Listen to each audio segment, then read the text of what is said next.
This is Super League 17. It's been another dramatic and occasionally traumatic season of rugby league.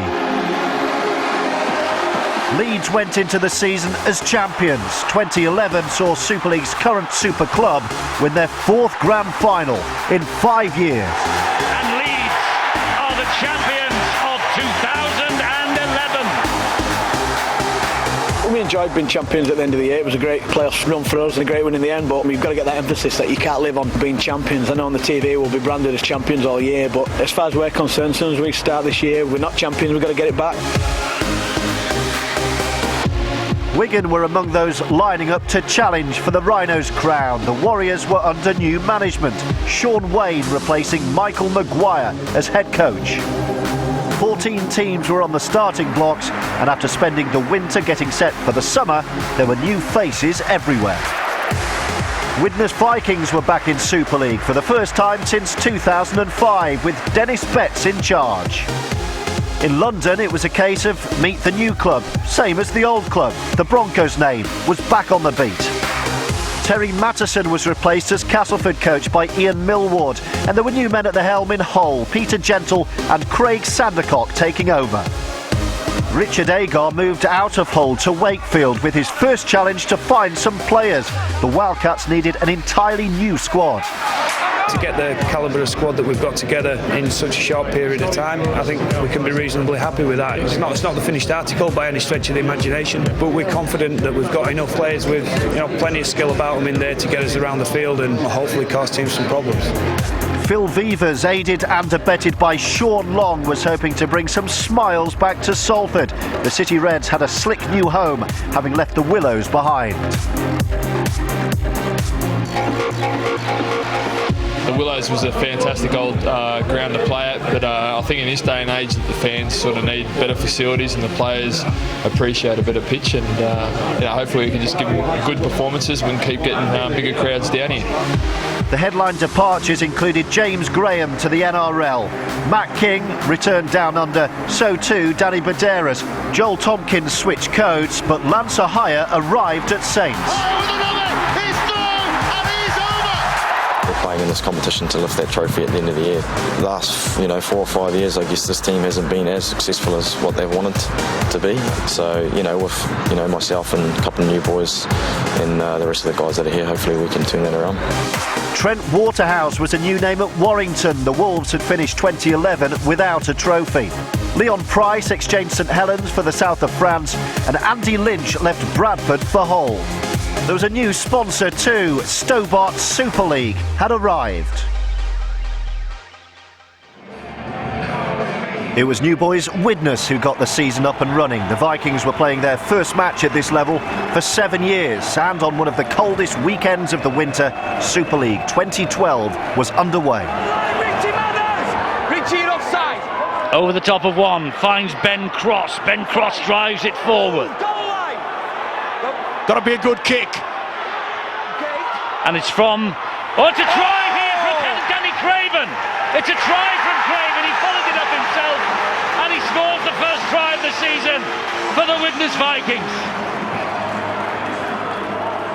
Here's Clark again. Now it's Hanbury and Winterstein. Oh, he gets the ball away. Brilliantly to Arban. Out wide. A score. Well, Widnes in the corner. Ready, Ben? Go. Wood once more. And Smith, he's the engineer. Here's Mathers, it's opened up for Mathers all of a sudden. Mathers scores for Wakefield. Richie Mathers with the try for Wakefield on this season-long loan from Castleford. Movement! Wood again. And it's Smith, it's Tim Smith. And it's a try for Smith. He marks his return to Super League with what could be a crucial try for Wakefield. Tackle number 4, here's Kyle Wood. Smith's on his shoulder. Gets the ball away. Good hands, great hands from Wakefield. Great try from Peter Fox. Agar punches the air. Wakefield are going home with the first 2 Super League points of the season. for a side that's just been put together, you've only come together for the close season. That's a pretty good performance, isn't it, first time out? Yeah, I thought the first half we were a bit shaky, but you know, the boys stuck in there, and Richie was really good at half time and just said if we can get a fair bit of ball, we'll score some points. How far can you go then? I mean, if this is the first outing, a side that's just come together. Oh, you know, we've got no expectations. We're just playing week in, week out, and we just want to be very competitive, and hopefully we can do that. A flying start for Wakefield, but it would be a while before Widnes found their feet at the top level. Dennis Bett's side lost their first 5 matches of the new campaign, conceding over 200 points in the process. There are no magic formulas. The formula is hard work. The game is pretty simple. You run hard and tackle hard and you've got a chance. And I think at the moment we're not doing those for long enough periods. So we're not doing some of our fundamentals properly. And I think that's because of pressure, because of expectation. The players have been really good, and it's tough going week in, week out and losing. And we're losing quite badly at times. But that's the nature of the game, is that sometimes it's a close game for periods, and then, like when we played Leeds, it ended up being, it was quick 18 points, then another quick 18 points in 2 5-minute periods, and all of a sudden it's 40 points before you even turn around. So they're the kind of things that we've just got to get used to now, and that's the pressure of the game. It was the Vikings' near neighbours Warrington who set the early pace. Tony Smith's men were unbeaten throughout February, including an impressive win at Huddersfield. Monaghan was wide to Myler, further wide to Atkins. Now there's danger here for Huddersfield. Ball's played inside to Myler. Myler gets it away to Riley. What a brilliant try! What a brilliant try from the Warrington Wolves and Chris Riley. Bayumu gets out the way. Michael Monaghan went to ground, but it found Richard Myler. Monaghan wants it wide. Monaghan won't need it wide because Bridge will ghost his way through and score. He's happy as Tony Smith. Got to be a kick. Breers wants it, and he's got it. And it's the last one, and Breers stabs the kick into the in-goal area. They've come up with a try with Matty Blythe. A brilliant kick from Breers, and he was following up Blythe, and he was first to the race, and he touched it down. We just want to keep knocking off the wins and get to the playoffs, and then let it look after itself once we get there. We've got a lot of self-belief in the squad. We know we've got the ability, we know we've got the strength in depth, and we've got the coaching and the facilities, so we should be up there, and we do believe that we will be. Salford's new home was baptised with a blizzard. Their opening night further spoiled by a win for visiting Castleford. Castleford looking to try and put this game away if they can. Danny Orr, Rangi Chase, back it comes to Richard Owen. And Owen, does he get away from the would-be tackle of Joel Moon? No, not really, because Matty Smith was there as well. This is the last one, and McGoldrick finds Chase. Kick over the top. Oh, it's bounced for them. They will put this game to bed, I think. It's a try for Adam Milner. The weather was a lot kinder to St Helens, whose first game at their new home marked the start of a new era for the club. It was time for Saints to look forward to the future, with some heroes of the past. I am pleasantly surprised. I didn't expect anything like this. Really, it's one of the nicest stadiums I've seen, and the decor and everything inside, they've catered for everybody. That is a magnificent stadium. Well, I am sad that Nosy Road is closed down. There's a lot of memories there. A lot of memories over 120 years. The club is 120 years old. But that's in the past. We must look forward, and this is the future. And the directors, the club, the chairman, the players, the spectators, the whole of St Helens can be proud of this stadium. They needed it badly, and I think they're going to do very, very well here. So the first footsteps into the future for St Helens. Tom van Vollenhoven and the other Saints legends adding a touch of class to the grand opening night. They're hoping this will be a night to remember. All except one ex-Saint, the current Salford coach, Phil Vivas. Here's Howard. Go, two. Anxious to get on with it here from dummy half. Matty Smith, another of those who once plied his trade, of course, at St Helens. Good hands here along the line. Joel Moon. Good offload for Broughton. Jody Broughton. Party pooped. Go. Oh, that's a big hit by Danny Williams. Crisp Lannering. Would not have expected that. Terrific strike by the winger. Salford mean business here tonight, despite the fact the script suggests St Helens should have the victory. But here comes Williams again. Little kick. Touchdown by Ashley Gibson. Okay. Back 10.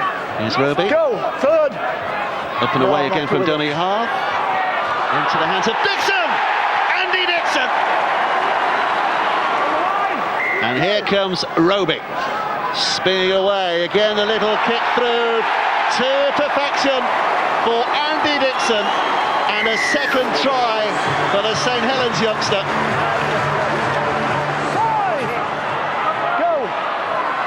Roby Lafranchi! Well, again, it's a little messy. The referee will need another look.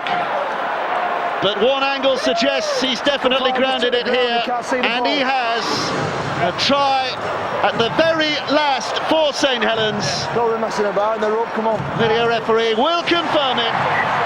And St Helens ultimately get a jubilant start at their new stadium. But Saints' win against Salford was one of just 2 wins in their first 7 matches, and they were stunned at the end of February when Catalan came to town. I think Catalan Dragons, when they play the game, they play it with energy, with width, with speed, and I think they started a couple of years ago really, and they've developed it, and I think they don't really subscribe to this almost scientific, statistical sort of analysis of games that results in this to-ing and fro-ing of numbers, you know, completing your sets, kicking the ball, completing your sets, kicking the ball. You know, I see from them a different attitude to the game, and they certainly throw the ball around, and that means that they can score tries from anywhere on the field at any time in the game. And you know, we found out this year and in other years gone by that the Catalan Dragons are very dangerous at all times of the game.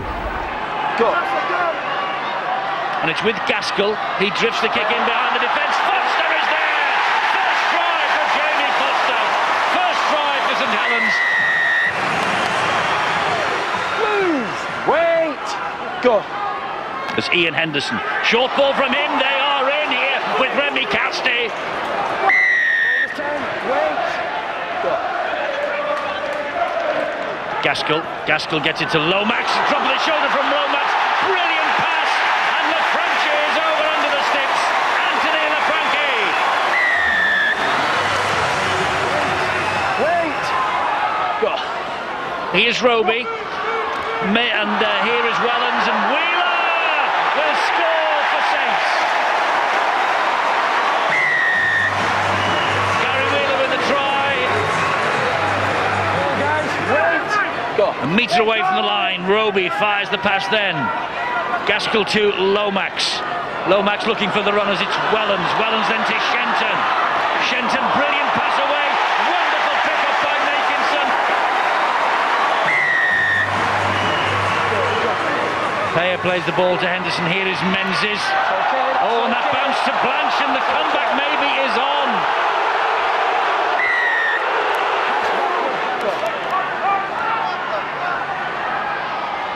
Nichipova, he's got it.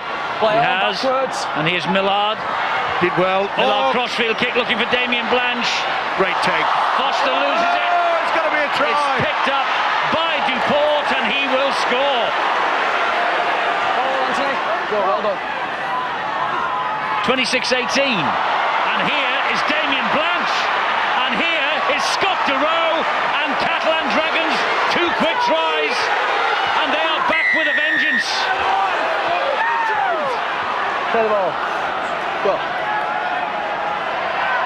Here goes Durow. Oh, interception! Gary Wheeler! And Wheeler is too quick even for Blanche. Second try for Wheeler.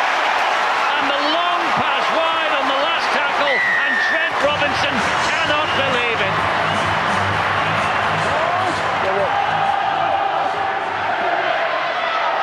Here's Price, short ball, they're in! Set to Martassar! Leon Price has opened the St Helens defence for Sarr, and they respond immediately to the setback of losing the try to Gary Wheeler. Give us a nod in the hooter. 15 seconds left. Ragan again. They've got to keep this ball alive, they do. It's set to Martassar, it's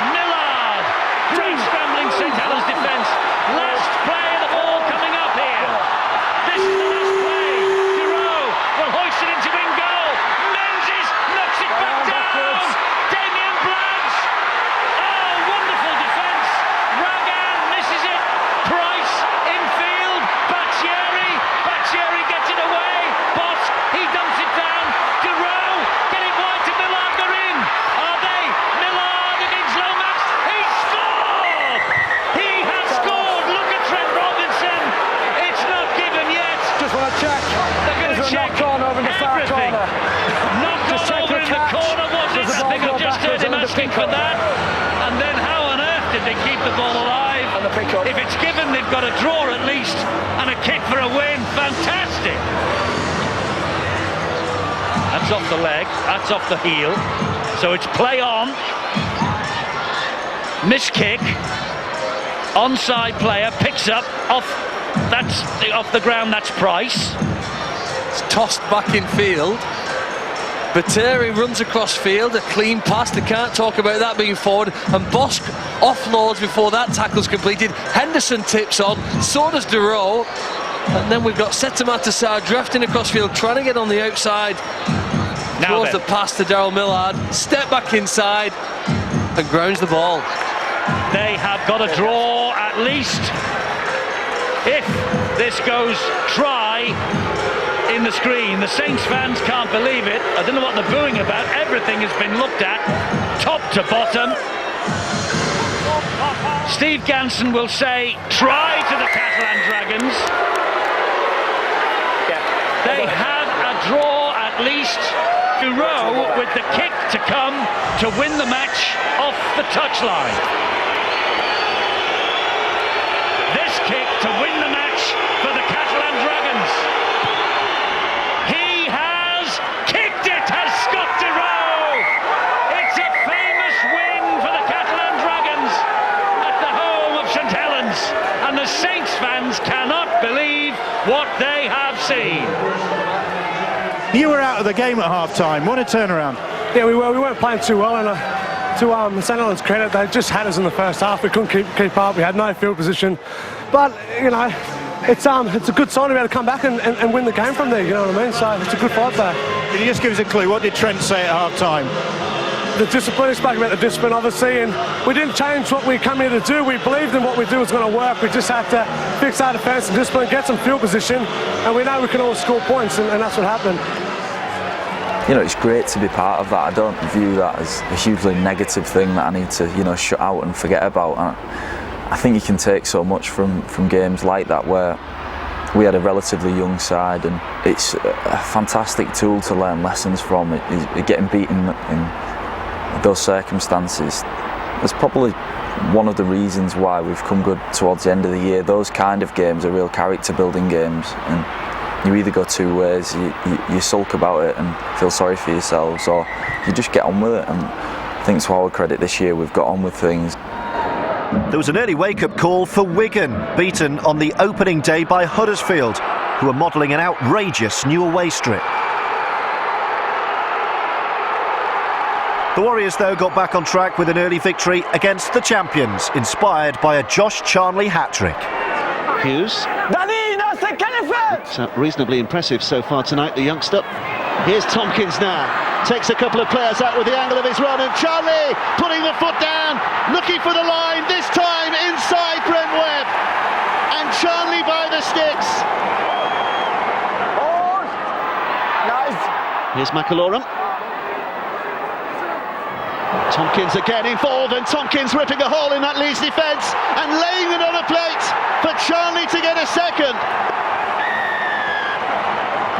Here's Richards. Wigan looking for this centre ground once more, and out wide. Here's O'Loughlin and Golding. Good offload from Golding. Hat-trick for Josh Charnley. We've knuckled down in training this week. We took a disappointing loss last week, conceding 10 points, but we bounced back this week, and we need to stick this way. We needed to win this game to get us back on form, and hopefully we can continue this winning streak next week. And Charnley was again in try-scoring form as Wigan completed a West Yorkshire double the following Sunday, as Bradford's slow start continued with a second home defeat of the season. We're a bunch of guys that, without fail, we're always busting our guts on the field for one another, and the crest we have there on the chest. But unfortunately for us, the first couple of games haven't gone to plan. Not a lack of effort, but probably a lack of maybe too much effort, trying a little bit too hard. And instead of staying patient and staying composed, we might panic a little bit, and we seem to find ourselves on the back foot and dig ourselves in a hole. Everything takes time. You can't rush things. I mean, luckily for us, we are right at the beginning of the season. So there is time for us to fix this, correct it and move forward. The Hull clubs were under new management, and Rovers might have been looking for new laundry staff too, after an impressive win on a filthy afternoon in Wakefield. But there was a late defeat for Peter Gentle's Hull FC away to an entertaining Salford side in round 4.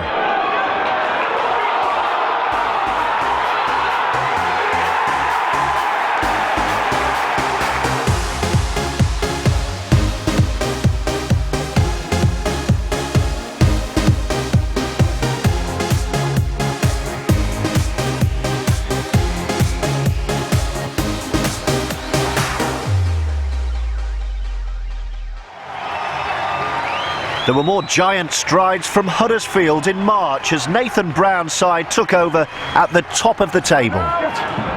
Joe, quick! Oh, that's good play. Luke George.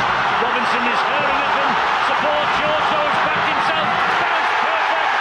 Try for George. Try for Huddersfield.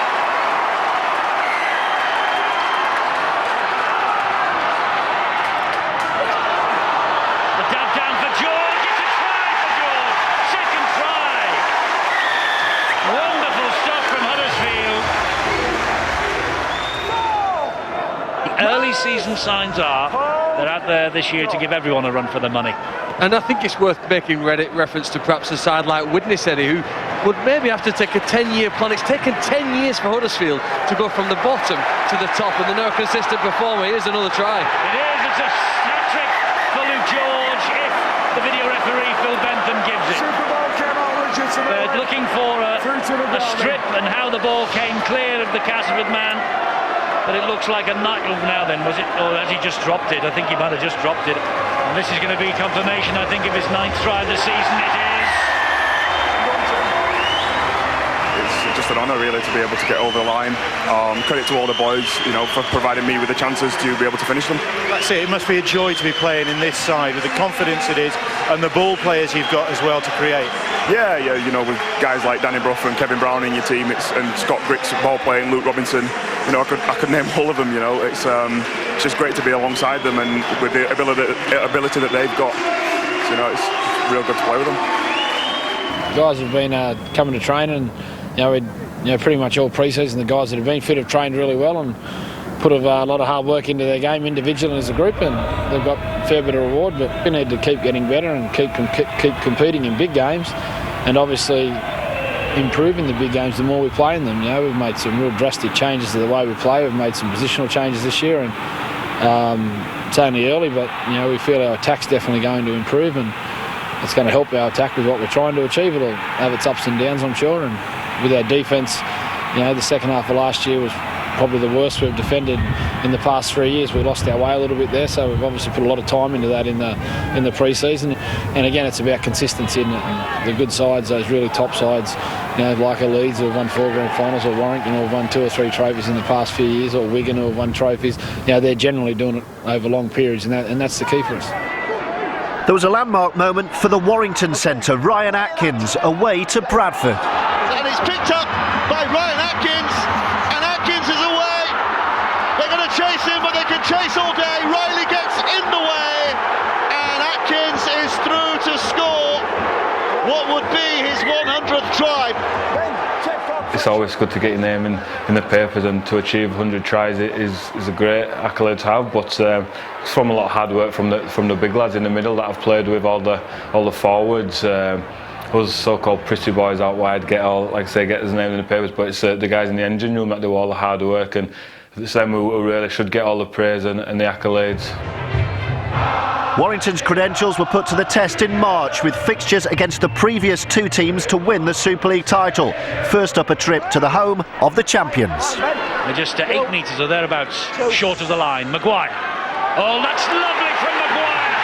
That's a wonderful Danny Maguire try.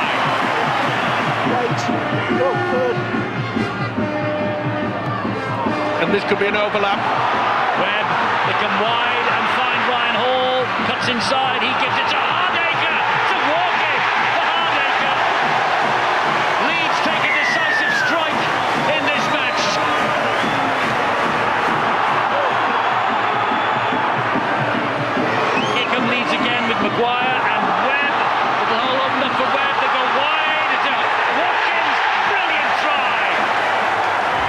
Yeah, really enjoyed tonight, and it was really tough out there, but you know, we're tough enough, you know, in defence, and you know, we come up good goods. Up to second in the table, early days though, isn't it? Yeah, definitely early days. We've still got a lot of work to do, and it was really good test for us tonight, and you know, we come up good. Westwood now dummy half. Back it comes to Breers. Breers then fires the pass to Myler. Myler goes wide to Atkins. Atkins for the corner. Will score. Ryan Atkins for Warrington. Michael Monaghan in the dummy half, looking this way. Comes this way with Hill. Then back to Breers. Breers then finds Hodgson. Lorraine. Joel Monaghan with the try.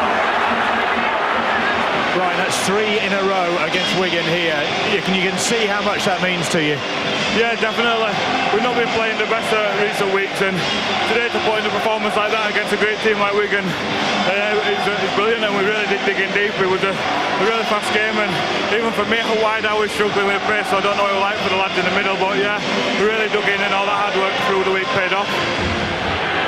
The big movers in March were Hull FC, 5 straight wins, moving the Black and Whites up to second. A run of results which included an impressive win against an out-of-sorts St Helens.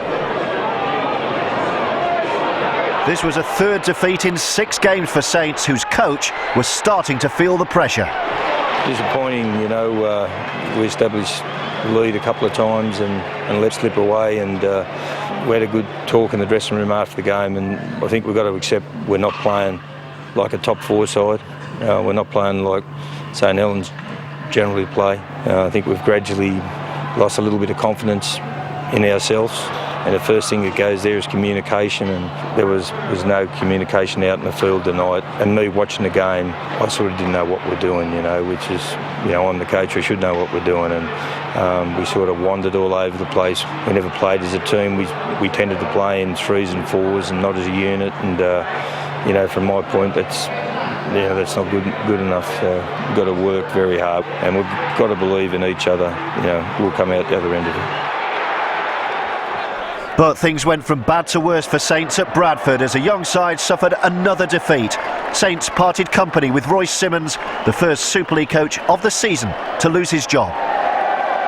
No one likes losing, especially in a professional sporting sense. So, you know, we're all disappointed with the way we started the year, and unfortunately, you know, the coaching staff had to make some changes as well. And with Royce leaving, it was definitely a bit of a shock, I think, to most of us, and myself included. And he's obviously the one who brought me here to the Saints. So we all, as players, sort of collectively felt responsible for that. So our attitudes as a group, and especially as senior players, has changed, and we're out there playing for Royce just as much as anyone else. Mike Rush took charge at Langtree Park, and with Kieran Cunningham as his right-hand man, made an immediate impact. Red-headed Leeds left with red faces too. Here's Roby. That was the 5th, so here comes the last. Not played at! It's not been played at, so it's still the 6th. Here's Roby with a pick-up and the kick. It's not a bad one either. Ball underneath it. Gardner! Aidy Gardner! An absolutely prodigious leap by a man who's made a speciality of that kind of thing over the years. Wait for the line, mate. Wait. Goal 4. Here's Roby again. Yeah, I've got him right next to me. Well, the search for the line by Lafranchi. 3 of them needed to hold him out. Roby at dummy half. This is Lomax. Big step by Johnny Lomax. And the dart over. Roby again. It's amazing what a lift his presence in this team has given to St Helens tonight. He wants to get in there once more, brushing well into side, and brushing the attempted tackle of McShane aside. Has support here from Wilkin. More support. Gary Wheeler, a 3rd St Helens try. They're absolutely rampant. Goal 4. Here's Lafranchi. Now Roby. Pulatua puts the foot down, chasing through. Look how many are in support here. Great hands. It's a second for Johnny Lomax. Oh my word. Everybody's celebrating. Hold. Goal 4. Here's O'Hire. Looking at altogether different player at 6 tonight. Good hands. Welland stepping back. And the parting of the Red Sea. The Leeds defence simply opened up. we've had some big games against Leeds, you know, in the past, and we've had so many great games against them at big stadiums, but this was the first time we'd had the chance to play them at Langtree Park. And I remember that the games previously, you know, this season were played in relatively poor conditions, and I think this stadium, when it was built, was designed to be a summer stadium, and on that night the stadium's found its context. Ohio, spun away by Roby, here comes Wellens, St Helens looking to create the overlap, Shenson with a final pass, Gardner's in, A.D. Gardner, it takes St Helens to 40. Here's Ohio. 3. So 3 tackles from here. We're on the line, 3. Go. Ohio again. Lomax. It's out to Wheeler, and nobody home. 8 tries on the night for St Helens, and what a start for the new men in charge, Kieran Cunningham and Mike Rush. If only it was as easy as that every week. What did you say to them during the week? What did you try to do to make things change around? You don't need to change a lot when you've got real good players, do you? Maybe instill a little bit of belief that wasn't there. I think mainly the players have probably looked a little bit internally and realised that they've got to make some changes to what they were doing in order to get the right result. It's with Lomax here, he showed it to Flannery, gave it to Wellens, they've got Gardner wide outside. Gardner with the first try for St Helens, just as he did on Sunday against Leeds. Hold it. Go. LaFranchi gets the ball away, finds Wilkin, more short ball, finds Lomax. Here's Wellens. Wellens going for the line, and Wellens with the try. Roby is scheming both ways, goes towards the post, finds Lomax. Lomax then gets it to Ohio. Great ball, great try, Wellens. Just as Leeds had no answer on Sunday, Warrington have got no answer to this. Here they come down that left channel again with Lomax. He's spinning, he gets the ball away. This time they're in with Francis Melly. This time they're in with Melly, the Saints. Well, at the moment they can do no wrong. There was a first win of the season for the renamed London Broncos. Rob Powell's side was 6 weeks into the campaign before finding their first success. It came against Castleford at the Stoop.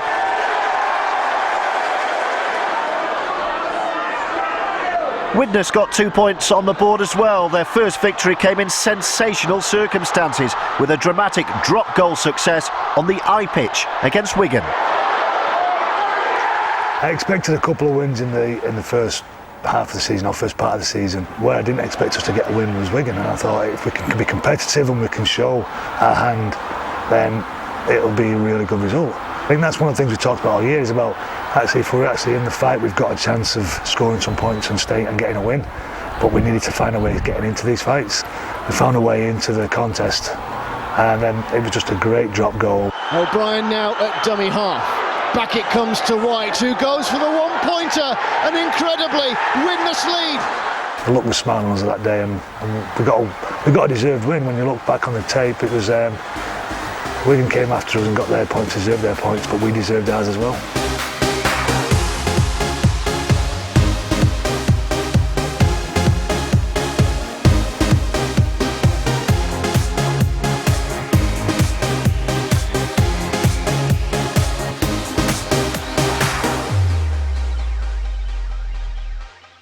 April's headlines were dominated by financial problems at Bradford. We've had a number of well-documented financial issues over a number of years, some exceptional costs related to some legal issues we've had, and we've underperformed really as a club over the last few years, and that's affected all our income streams. In the short term, we have a tax bill to meet. We need some support from our stakeholders, whether it be supporters or sponsors. It is a serious situation, and if we're not successful, there might not be a Bradford Bulls and a Super League club within the city of Bradford, and I think that would be a great loss to not only the city, but the sport of rugby league, the Super League. The Bradford board asked outsiders to raise £500,000 before the end of April if they wanted the club to survive. It was an appeal that brought 20,000 people to Odsal for the Good Friday derby against Leeds, with the fear that this might be the last ever fixture of its kind. It was a story that would blot the Super League landscape for much of the year. For now, the players and coaching staff simply had to keep calm and carry on. From word go, as soon as we found out, what was going on, the teams kind of stuck together and we said there's nothing that we can do to affect the outcome of that other than going out on a field and playing as well as we can. Professionals, and that's his job, is to play rugby on and off the field. We've had it up and down on, some ups, some downs. It's been a bit difficult, but I think we're going okay.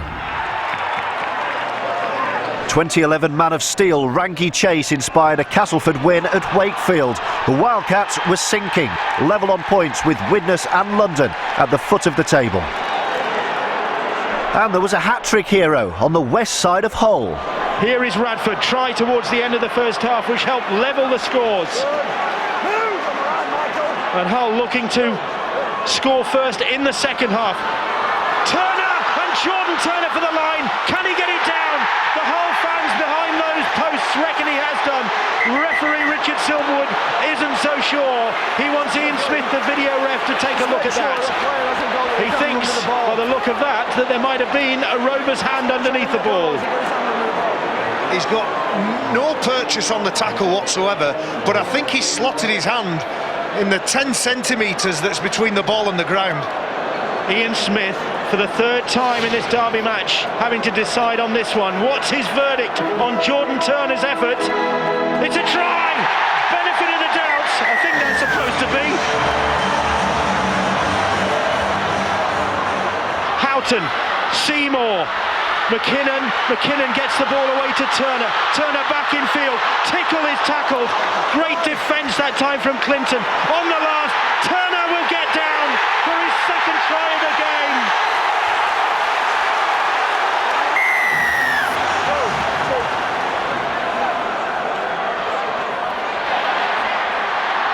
Taylor bats the ball away and is picked up by Turner. Now then, there's a hat-trick waiting for this man, and he's going to get there. Jordan Turner will round off a fantastic afternoon with his third try of the game. What a way to finish. Congratulations, a hat-trick, fantastic. Yeah, great game, mate. It's just forget about the hat-trick. I'm glad that we got the win and keep rising up the ladder. The build-up, of course, to a derby is always very interesting indeed, fantastic, and the atmosphere is fantastic as well. Did you feel it during the course of the game, particularly at the beginning? Yeah, it always is great, but just try and get on with it and play your own game and do what you do every week. St Helens and Wigan renewed one of Rugby League's oldest rivalries, but this time at a new venue. Langtree Park's first derby match was one to forget for Saints.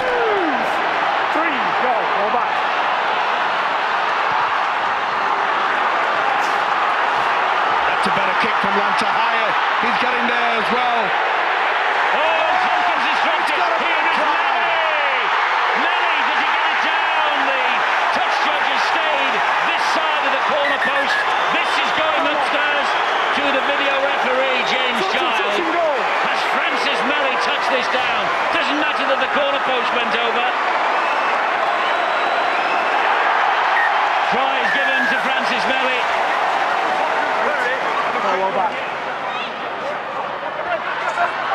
Here is Tompkins. Darryl Goulding! Darryl Goulding for Wigan.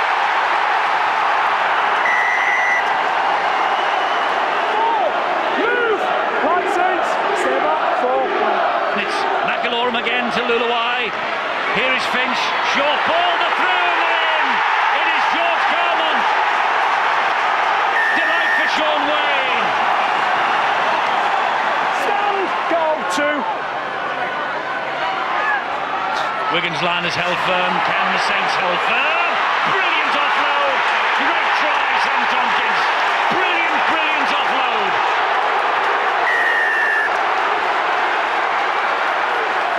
Wait. Well, you would think that if Wigan score here, it's their match anyway. And Hoff will win it for Wigan. certain things we make really important to know we defend and how we attack, and we're just trying to make that really the best we can do it in training, and we're always under fatigue, and we do it with bodies in front of us as well, so we just try to make it as hard as possible. When it comes to games, the players find that it's not as hard as what we're doing in training sometimes. Wigan had a perfect return of 3 wins from 3 in April, but in less than perfect conditions, Huddersfield matched that record to keep their noses in front at the top of the table. You had to travel to the south of France to find some spring sunshine, where Catalan Dragons followed up an Easter success against London with an impressive win against Warrington Wolves. Thierry gets it in centre field to Giroud. Here is Leon Price. And Briers was all over him, but he still managed to get the ball away to Anderson. They've got a 2-man overlap down there. This is Millard. They get it wide to Thomas Post. A magnificent try. Wonderful skills from front to back. Henderson, Giroud looks for the runners. It's Price. It's a great ball. It's a wonderful try from Steve Menzies.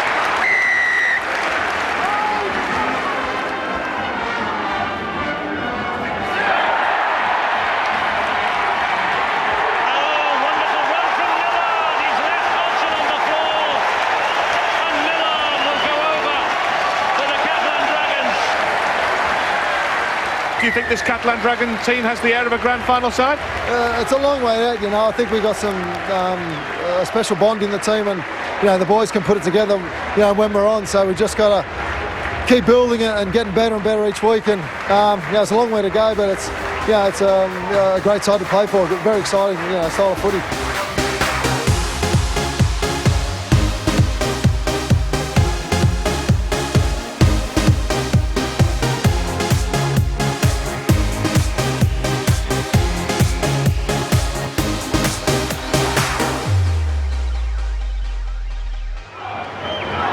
There were significant moves at the top of the table in May as Wigan overtook Huddersfield to take pole position for the second half of the season. McIlaurin gives it to Luluai. Luluai then to Tompkins. Tompkins gets it away to Goulding. Flick pass. Brilliant. Charnley try.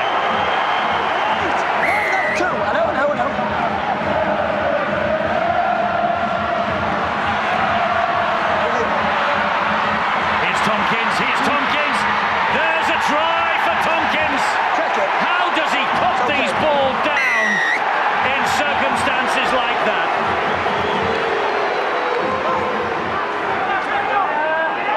McIlaurin gives it to Finch. Finch then gives it to O'Loughlin. Flick pass to Goulding, flick pass to Charnley, picks that one up, picks up 4 points. Second try of the match for Josh Charnley. Go.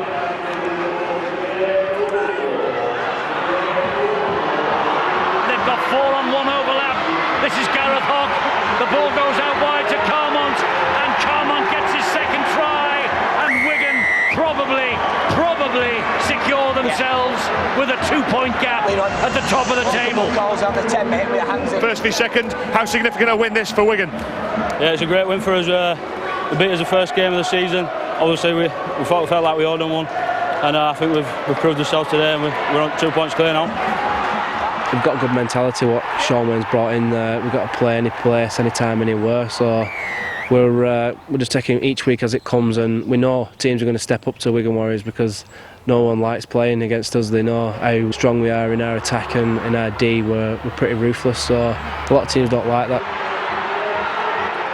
Huddersfield failed to win any of their games in May and were overtaken at the top by Wigan, Warrington and Catalan, who needed a late score to beat the bottom club Widnes. St Helens' resurgence under Mike Rush continued with an impressive win in the sunshine at Leeds as the Super League season welcomed Monday night rugby league to the schedules. Burrow. Maguire. Little ball to the outside and Webb. Here's Ryan Hall. Good handoff by Hall, and he has support on the inside, and Danny Maguire will finish.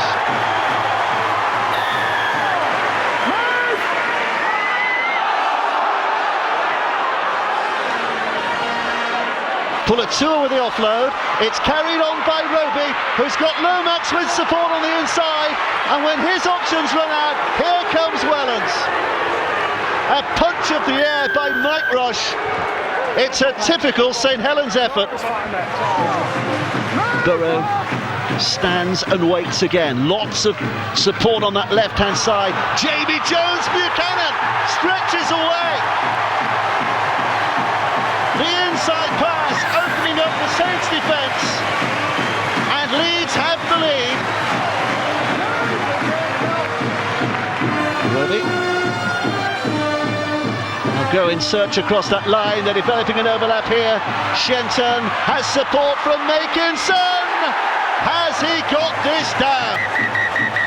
Excellent play by Shenton to draw the winger and flick it away, but if he scores this, even better by Tommy Makinson. And he has scored it.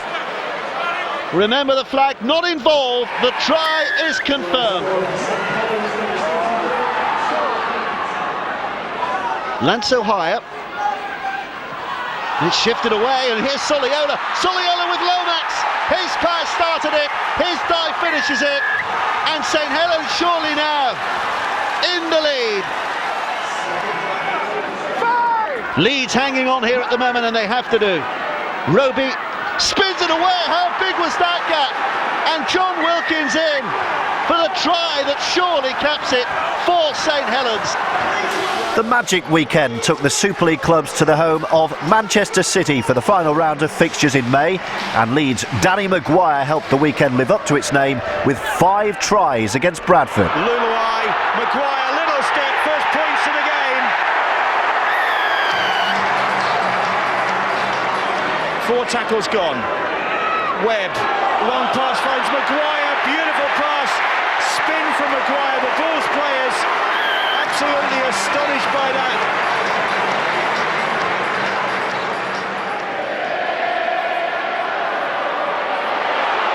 Now here's Rob Burrow, who was named on the bench, and Burrow doing what he does well, and Maguire will get a hat-trick. The first half hat-trick for Danny Maguire of Leeds. And the Burrow-Maguire combination strikes again.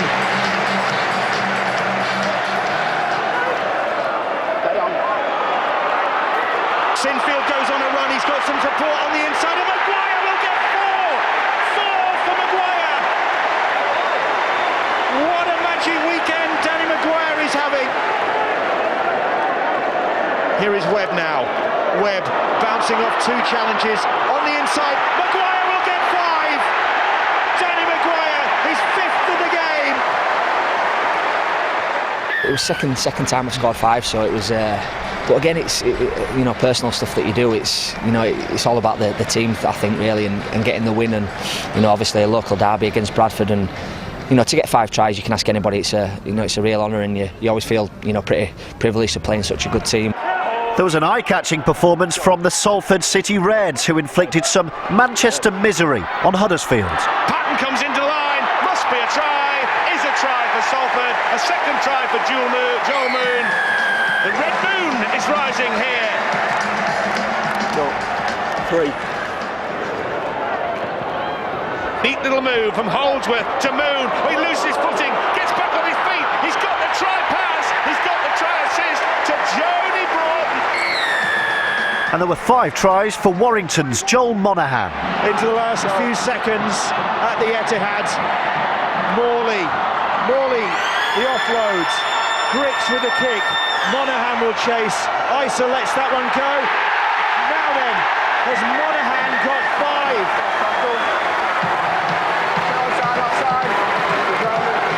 Steers alert, steers aware, reaction's good. This is a try. 5 for Joel Monaghan. The scorching temperature was too much for some, and Sam Tompkins turned up the heat on St Helens with another mesmerising performance. Look at this, look at this, look at this from Tompkins. He's got Charnley with him. He's not going to need Charnley. Outstanding try. There was only one real candidate for game of the weekend, though. The second Hull derby of the season was a modern classic. It was a match that had everything. Dummy half will come the right channel. Big hole. Try for Seymour.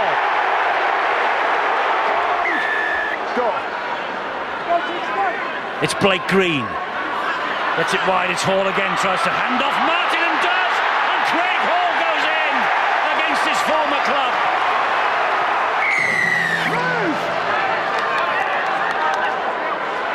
That was Westerman. This is Seymour. Ding kick over the top. Brilliant try from Manu. Little wonder that Peter Gentle has got a huge smile on his face. That was perfection.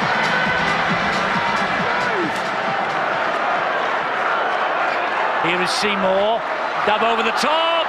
How's the bounce here? Very high. Oh, he's got it go, Jordan Turner. Will he refer this upstairs? No, he won't, Steve Ganson. No, he won't, Steve Ganson.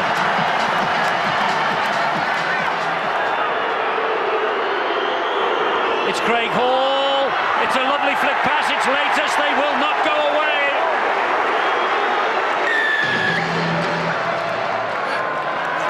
Here is Green. Now it's ball back on the inside to Lovegrove, running it. Ball flicked out. What has happened here? What has happened here? A try! He's given the try, Steve Ganson. Can't believe that. It was so far forward.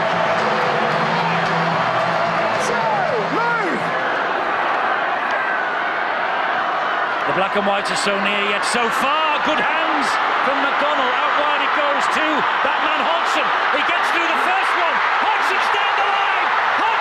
Hodgson's going in for Rovers. Hodgson gets in the corner. What a great finish. Incredible.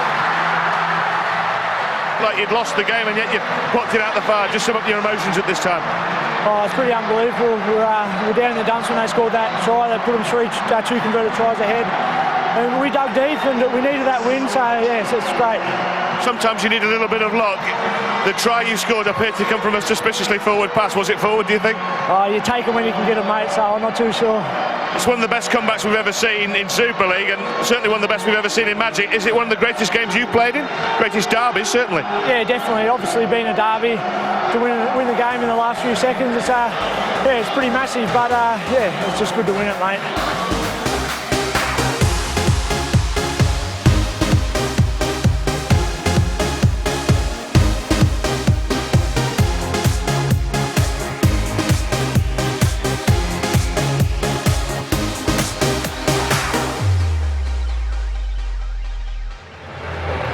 Hull KR were enjoying their best form of the year with 4 straight wins for Craig Sandercock's team. He's a good coach to have around and I'm sure the club will go a long way with Craig in charge, yeah. He has a bit of a crack with boys and stuff like that and gets involved and it's good to have that balance as well as other stuff, but he tells you when you need to know, he tells you and lets you know when you've done wrong.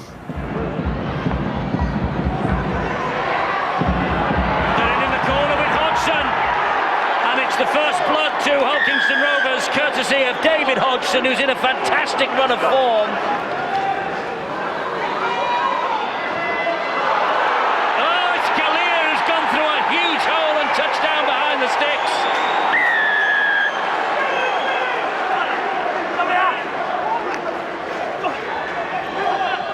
They just have to time their run to perfection, and talking of perfection, that's a great try from Hodgson. Second try from David Hodgson. He's in red-hot form at the moment.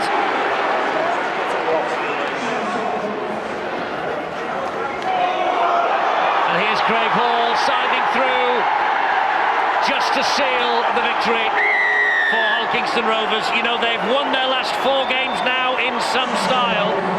I think we've been thereabouts in most games this season. Being pipped a couple of times by the odd goal or 1 point or something like that, and they've been disappointed, especially when you put so much into the games. But yeah, everyone's pretty confident we could still do a job in Super League. Those 4 straight wins, though, would be as good as it got in 2012 for Craig Sandercock. A late drop goal from Scott Giroux brought their successful streak to an end. Rovers would end the season outside the playoff places. There were a few doubts about the Rhinos' potential for a top 8 place too. A heavy defeat at the hands of an outstanding Wigan was evidence of some poor form from the champions. Wigan unbeaten since March. Here is Tompkins, and here is Farrell. They start at such blistering pace. Luaki will drive it in.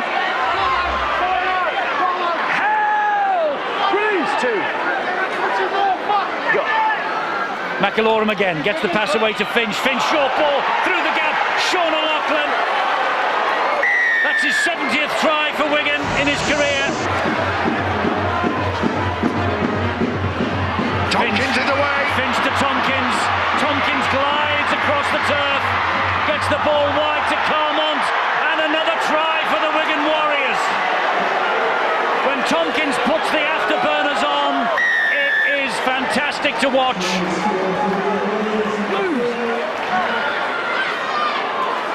Finch, O'Loughlin, they've loaded the right-hand side. Luluai goes wide to Golding. Golding to Charnley. Charnley in the corner. Try 21 of the Super League season for Josh Charnley. McIlaurin again. 5 metres away. Finds Brett Finch. Here's Tompkins. Now Carmont. Wide. Gelling. Try Wigan. Smile. Sean Wayne. It's just very easy. Here's Tompkins. And here's Tompkins. Gets the ball inside to Luluai. Another brilliant Wigan try.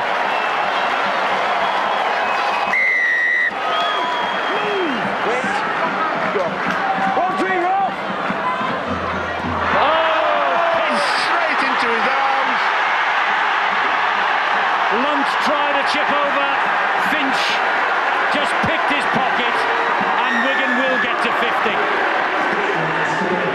50. Just sum up the performance for us.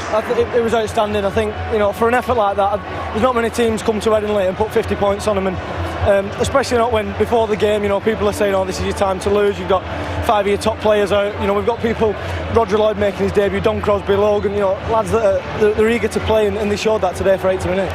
Sean Wayne has this no excuses mentality. It doesn't matter who fronts up in the 17, you've all got to do your job, and I think that shows when the young lads come through, they do the job. It does. We've got a squad at Wigan. We've not just got a 17 we can put out. We can afford to lose people like Gazzo, Harrison Anderson, Toos and Mossop. These are players who've been outstanding for us all year, and lads have slotted in the place today and done an outstanding job. Some pundits are now making this a one-horse race. Is it a one-horse race? But certainly not. There's a lot of games to play yet, and I think as a team we're confident, but we know there's, you don't get anything for being top of the league halfway through. And is there a danger that you might be peaking too soon? Is that possible? No, we've not peaked yet. We lost to Warrington, Wigan and St Helens on the bounce, quite convincingly, and we had a bit of soul searching around that time, and we realised that we needed to start playing well, and I think at that point we were sitting 8th or 9th, and there was a possibility that we, if the season could fall apart. Here now goes Chris Bridge, who gets it wide to O'Brien on the bounce. It finds its way to Ryan Atkins, and Atkins tries to go around the outside. He finds Chris Riley, and Riley's got space ahead of him. He hacks the ball into that space. It was fumbled by Webb. It's a try for Trent Waterhouse. It's a fantastic start for Warrington. It's a dreadful start for Leeds. Hyam off the ground, finds Breers. Breers shows it, attacks the line, gives it in the end to Hodgson. Wide to Riley. He's in again. Chris Riley, second try for Warrington.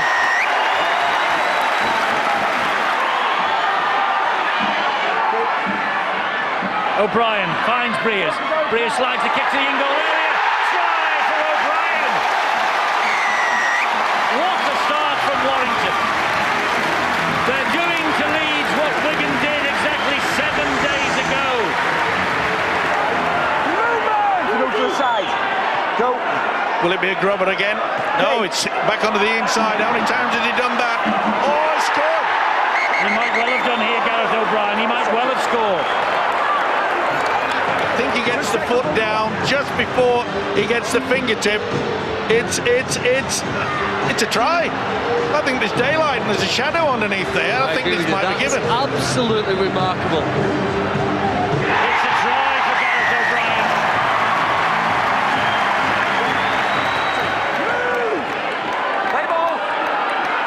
And that's a wonderful pass, and here goes O'Brien again. He's got Riley coming in support. Riley takes the pass, and Warrington in for a length of the field try. 2 tries for Riley, 2 tries for O'Brien. And once they had made that break with O'Brien, it was inevitable what was going to happen. London moved off the foot of the table with a home win against fellow strugglers Widnes. But Bradford's 54-0 defeat at the hands of St Helens was the least of the Bulls' worries. The club had yet to find a solution to its ongoing financial problems and were placed in administration. Well, it means the club's run out of money and that the directors have been unsuccessful in raising finance to enable the company that operates the Bradford Bulls to continue. So there's very little cash around. So I've been appointed administrator with a view to finding a buyer for the club. And in the middle of all that, Bradford recorded a surprise win at Wigan.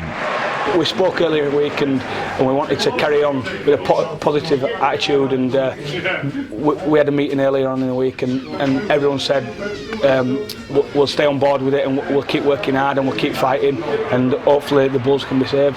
It's something that I haven't experienced before. I suppose you deal with what's presented to you, and yeah, it's probably not been my easiest week, and you know, I've got plenty of support around that help me, and there's things that you get distracted with, but ultimately the rugby league coach and this is what I love doing and want to continue to do it. It probably causes a bit of a ripple in the camp, and we seem to grow on that, but if we turned up and showed attitude like that every week, I mean, we could do that to teams every week, and big credit to the boys today, they were outstanding.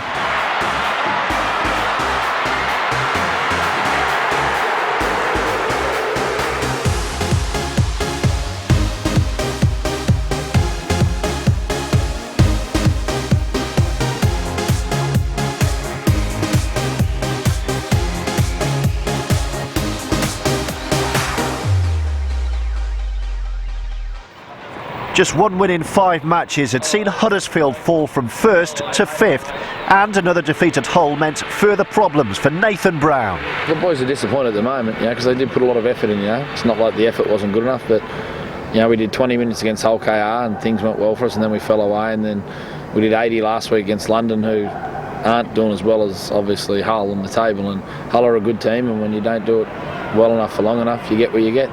I'm disappointed now, and I'm sure there's a lot of players that are disappointed. Out of our last five losses, we've lost 4 in the last 2 minutes of a game, which we need to be better in that part of the game. That's a bit of us controlling things a bit better, and a touch of luck here as well. Brown had already confirmed his decision to take over at St Helens in 2013, and a 52-6 Super League defeat at Castleford, followed by a Challenge Cup exit at the hands of Warrington, simply hastened his departure. A season that had once promised much for Huddersfield was now going nowhere. Nathan Brown was replaced by Paul Anderson for the rest of the campaign. There was a change in London too, as Rob Powell left the Broncos. Having reverted to their old name, the club stepped back into its past once again and reappointed Tony Ray. The long-term future of the club is clear. The owner is investing at the levels competitive of everybody else, so that intent's clear. And the reason I guess I'm here is that intent hasn't been delivered. The first things we've got to work on now is making sure that everybody every day has good habits. There doesn't seem to be a real problem with liking each other and morale and team. There's good agility, there's some good energy there. We've got some good playmakers that can make some good decisions. So the shell's there. We haven't walked into something that's not savable. It's quite the opposite. It's very savable. It just needs pointing in the right direction. Bradford inflicted more capital punishment on the Broncos in extraordinary circumstances.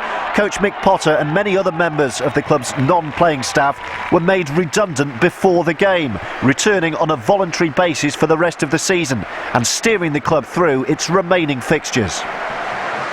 Wakefield's win at Huddersfield seemed little more than routine at this time, but it was the start of a run that would take the Wildcats all the way to the playoffs.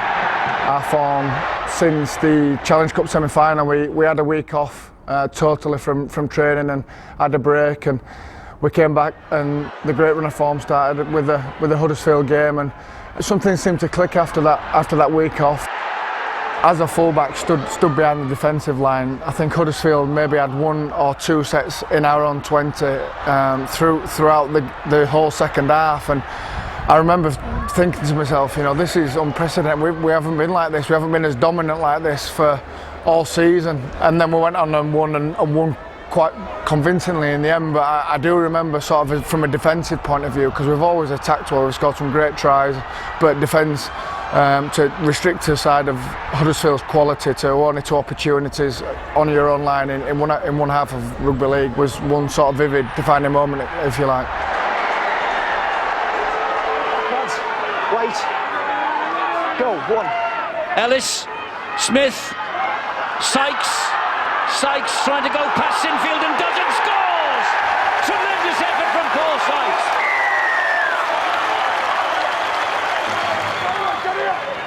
Go. 2.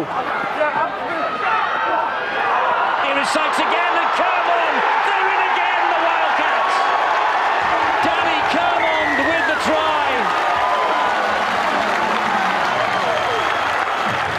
Go. Wood once again, good run from Wood, breaks the line. Here is Sykes, he's got support from Lee Smith, he's gone inside and forward to Amor. He's gone the wrong way, you have 3/4 on the outside and you gave it to a forward. Chance here though, and Washbrook is in, they score anyway.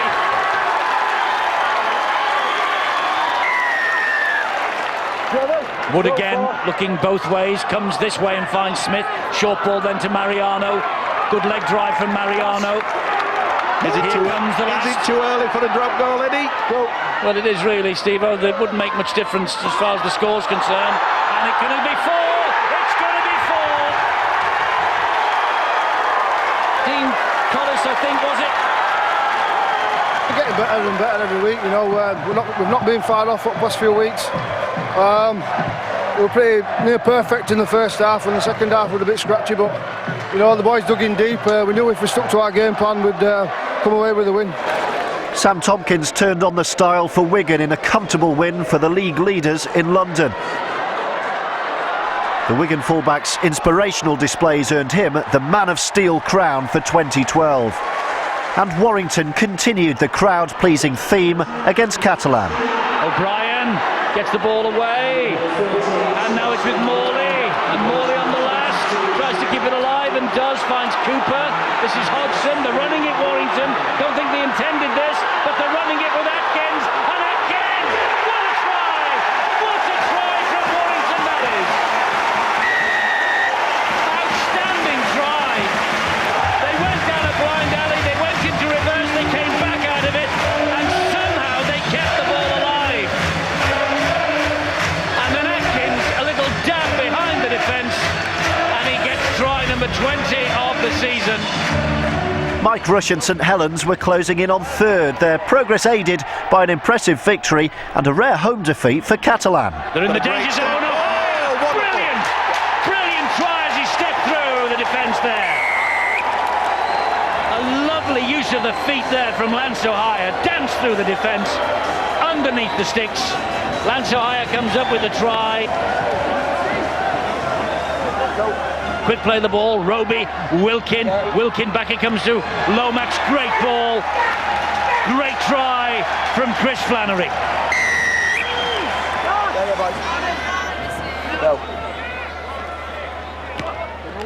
Goes high off the boot of O'Hire again. Who wants this? Nobody does. It's going to drop for Makinson, is it? Yes. Oh, does he bounce this? This is going to go to Ian Smith. Does he get it down or does he lose it? We'll soon find out. That's a tremendous effort. That's a fantastic effort from Makinson. And a try it is to young Tommy Makinson. It's hard coaching up there, and you're surrounded by really, really passionate French fans, and every time a decision didn't go their way, it wasn't the referee's fault, it seemed to be mine and Kieran and Kel's fault. So it's hard. It's a hard environment to coach, and it's probably something that I've never known. We go to some tough places when you have to go over the hill to Wigan and Warrington, but this is a different type of atmosphere, and I think it means so much to be able to get something out in such a tough environment. I was just going to say, how important was it before you came here, to come out here and get the job done and you know, get a positive result? Two reasons. A, we wanted the 2 points, but B, if we hadn't got the 2 points, then that was Catalan, our nearest rivals, going forward clear of us. So it wasn't just to get another 2 points, it was who the 2 points were against and making sure that, you know, they couldn't pull that away from us in that way. So, you know, yeah, we are delighted and emotionally drained, but absolutely delighted. Move! Wait! Go. Roby again. In 10 metres on every tackle, and they might make more here. They will make more here with Lomax. Beautiful hands between Lomax and Flannery. Come on. This is a high one from Wilkin. It is off the left boot. Wellens is after it. Wellens claims it. Gets the ball away to Perry. Here's Francis Melly. Got to get round Grix. Will do. Try for Melly. That's his 100th in Super League for Francis Melly.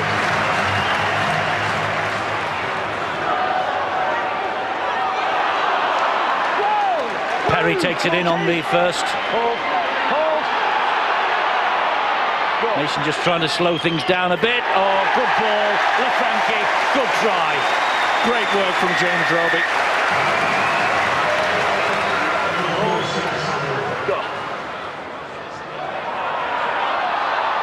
Wellens wasn't tackled, will score the try. Yep.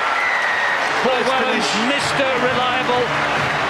I think people have been so quick to write maybe Paul off as being maybe in the twilight of his career. I think this year he's been one of the standout fullbacks in the Super League. After Sam Tompkins, you know, I'd say Paul is up there with the best fullback in Super League. And, you know, he's been great for us this year, and away from that we've got so many good guys who are in good form. And one of the exciting things about St Helens is that we've got a number of young players coming into the team.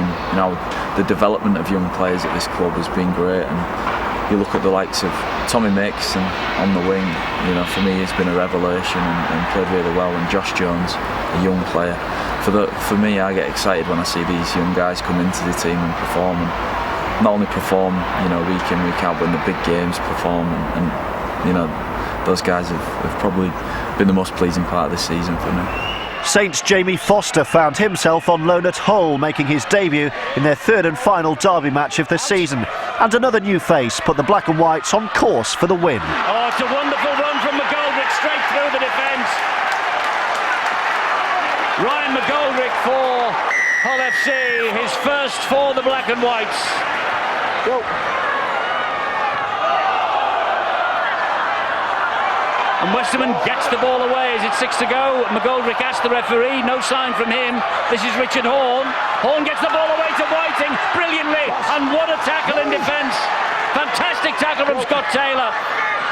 They come wide though to Turner. They're in here with Turner. Hull get their second try with Jordan Turner. Square up, Scott. 3 points adrift of 8th placed Hull, the Hull Kingston Rovers outfit. It's a good run from Willie Manu. He's still going, Willie Manu. They've found Kirk Yeeman. This will be a try for the Black and Whites. Referee shouted play on. And he's given the try without reference upstairs. Heremiah. McGoldrick bullets the pass. Brilliant pass. Whiting is in. Move! Good. Lynham did well. Had a quick play the ball away to Houghton, who ducks under a couple. It goes into centre field to Westerman. Goes wide then to Richard Whiting. Here's Jamie Foster. Jamie Foster infield. Brilliant. To Briscoe. And there's the game. I tell you what, there are a few better things in sport than winning a derby game away from home. So, Summer, how are you feeling? Yeah, awesome feeling, obviously. It was a game we targeted previous. Obviously, it's put a 5-point gap now between us and Rovers. So it's put us in good stead for the 8. And for me, you know, coming back in a game like this, it's massive for me, and just real chuff for the fans as well, who supported us through rough times.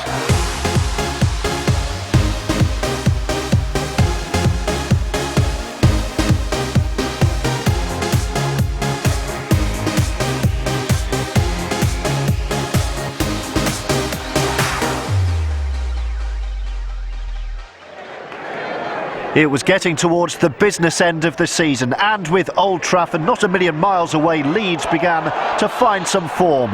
Danny Maguire would pass Keith Senior to become the leading try scorer in Super League history as the Rhinos moved up to 5th. Sinfield. Kirk is trying to offload, and that's fallen for Sinfield. Oh, that's an outrageous pass. Maguire kicks through, and Hall will get there for the Rhinos. Second place Warrington had the chance to put some markers down, with back-to-back fixtures against the teams immediately above and below them. It's now with Breers. Breers looks for Myler and finds him. Myler into Hodgson. It's opened up for Hodgson. It's almost a try for Hodgson. It might be a try for Hodgson. Has he got it down? I think he has. Oh, that's close. I think there's enough on the whitewash there. This surely should be given. Phil Bentham, the video referee, says try is given. Here's the last tackle. Hyam is the dummy half. The ball floated into centre field to Breers. He hoists the kick. Melly looking for this, but so too Monaghan. He's palmed the ball back. It's play on. It's Chris Hill. It's a try for Chris Hill.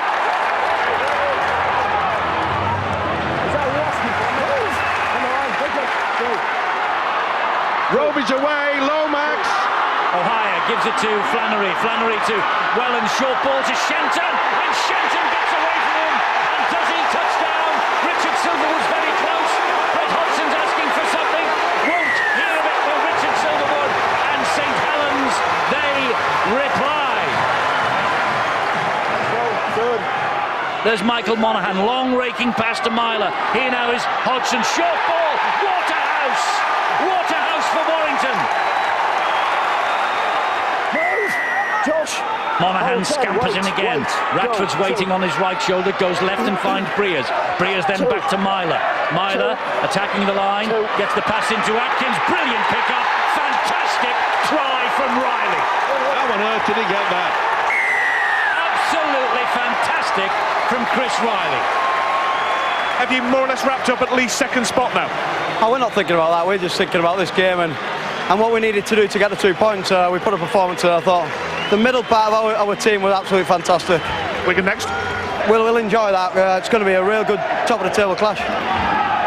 Conditions absolutely perfect. Absolutely perfect for what should be the game of the year. And it started pretty brightly in the opening minute and a half, hasn't it? Yeah, good move by the hooker, Michael McAloran. Ball pass.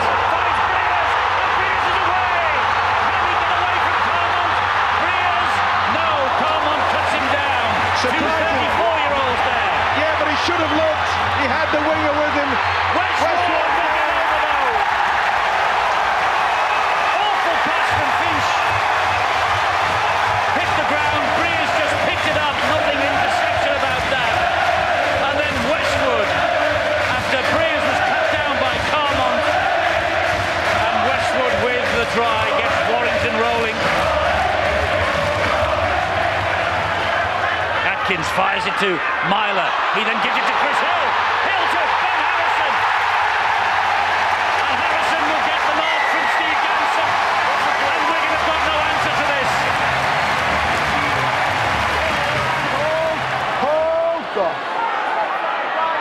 Finch to Matty Smith. Back it comes to Tompkins. Tompkins changes the direction. But Warrington were alert to that. And what's more, Warrington are caught offside. Lee Breers is the man picked out by Steve Ganson. Now the key factor to this, do not panic. Oh, he's over his half. Gareth Harker's pinched one from dummy half.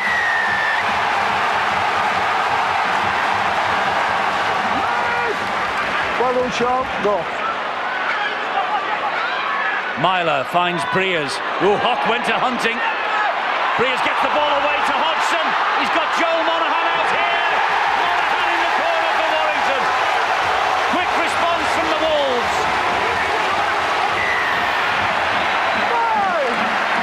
It's the last one here for Wigan. Smith, the kick has to be good. It's cross field. It's straight to Rashford. And Rashford's away. They're not going to stop him. They won't stop him. Rashford from the Wigan kick. And Warrington could be a point behind the league leader.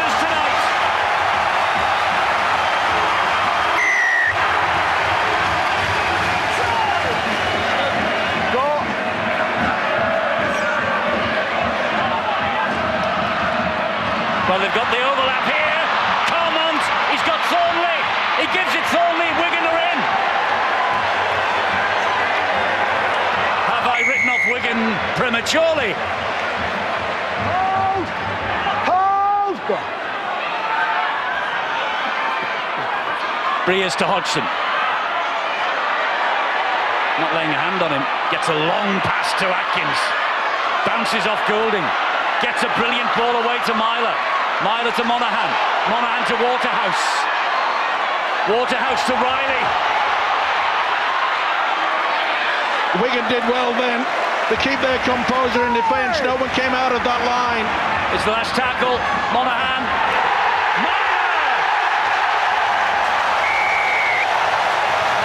They are toying with Wigan. You must be delighted. Yeah, it was outstanding. We knew we were going to come flying at us first 20, and I think we stood up really well, and we got the rewards at the end.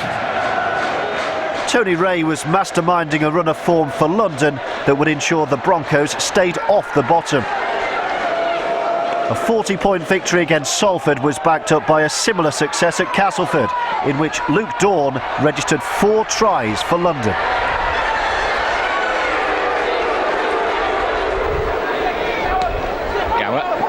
To Krasnicki, and he's away, and he's got Dawn in support, and the former Castleford man will complete a hat-trick. And Dawn repeated his 4-try feat less than a week later against an under-strength Warrington side who are preparing for the Challenge Cup final. Luke Dawn's the danger. And here is Luke Dawn. He's got hands on the ball, cuts inside, and Dawn, does he get this ball down? Yes, I think he does. He's going to give it. Ben Thaler has seen it at close quarters. Dawn is the danger, said the man on my right, and Dawn comes up with the try. They don't go at sea. Rinaldi pops the ball up, charging for Dawn, who'll score. And that's the 100th try of Luke Dawn's career for the London Broncos. First player in the history of this club to reach 100 tries, and what a night he's chosen to score the century. Luke Dawn with the try. Cooper, play ball! Here's Ratchford, gets it wide to Griggs. It's an interception. Dawn's away. Here's 101, and a hat-trick for Dawn. 4 last week, 3 this week. Luke Dawn touches down, and London have scored a famous victory.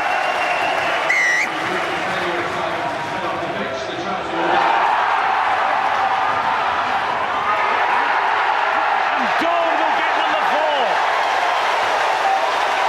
4 last week, 4 this week. Dawn with the try. It is a rout. Luke, 4 tries last week, 4 tonight. You can't believe it. Surely 100 for the club. Yeah, I can't believe it. I'm very proud of that, Stevie McGee. The great kit man told me during the week that I had to get 2 for him to get 100. So, you know, I'm a very, very proud man at the moment to score 100 for this club.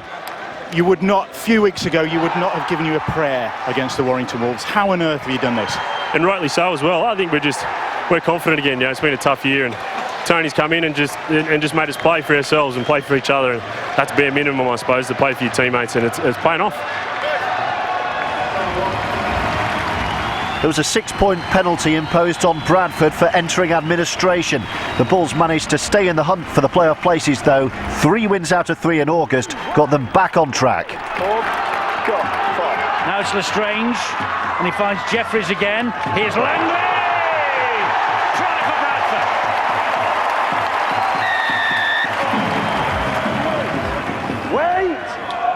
Wait! That's the side. They're going down the left side. Galea. Short ball, Dobson. David Hodgson's in the corner. Move, Paul. Diskin in at dummy half this time. Down this right channel, good ball back on the inside. I'm not so sure that wasn't forward either, but at least they're trying something a little bit different now. Here's Michael Platt. Gets the ball away, dumps it to Diskin. He gives it width and finds Gale. Gale then into centre field to Jeffries. They've got a man on the overlap wide. Here's Lulia. And Lulia gets the ball to him, and it's Crooks who gets in the corner. Great try.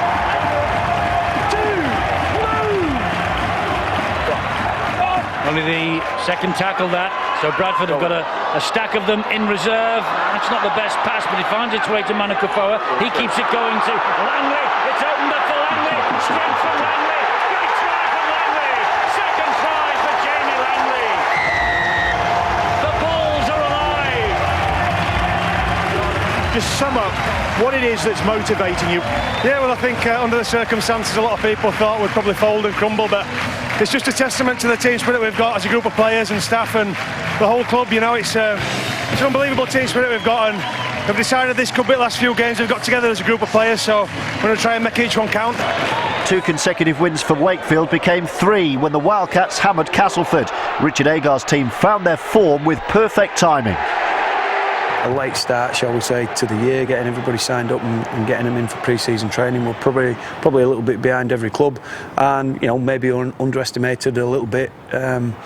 People are saying, how long is it going to take you to gel? Maybe underestimated that a bit, and we have had some changes to our team that have probably helped us along the way as well. But I think certainly for the second half of the year, our form has been good. One play to go in the set of 6. Back to Paul Sykes. The kick is on its way. It's there! It's there! Paul Sykes has nailed it from 20 metres. There's 10 seconds to go. It's Wakefield 33, St Helens 32. If we can carry on our form and sneak into the playoffs, I think it'd be one of the greatest achievements of the club. We're all thrown together, not just to play inside, but the whole new coaching staff. So it's not been a settled squad, if you like, throughout the season, which is the encouraging thing. We've sort of come together, worked hard together. That's one thing we wanted to do, was work hard as a group. And as the season's evolved, we've learned a little bit more about each other. We've certainly reflected that in some of our performances. Back inside to Sykes. Sykes comes over. And Sykes has done it again. Hulkinson Rovers 30, Wakefield 20, Wildcats 31. The Golden left boat, I think the owner's on about casting it in gold if he carries on in the form he's been showing, but he spends hours and hours practicing those sort of scenarios with all sorts of kicking, and to see him come off and in such spectacular fashion at the death of games is what the fans come to see, and they're certainly getting the value for the money in the last few weeks.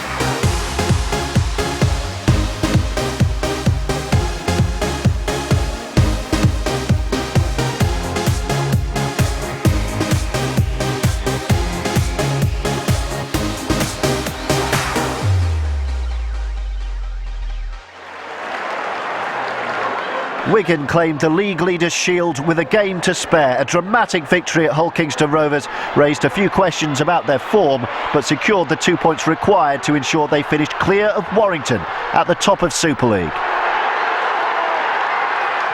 I'm finding it hard to be really happy after that performance, but we've won the shield.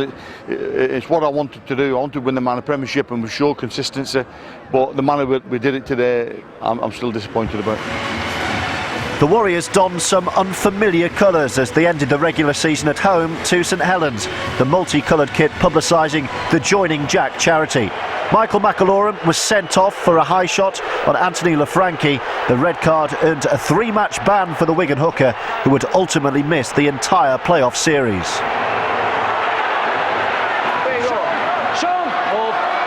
Hold, go. Here's Pulatua, one tackle missed. Reinforcements come, great slip pass, wonderful try from Roby.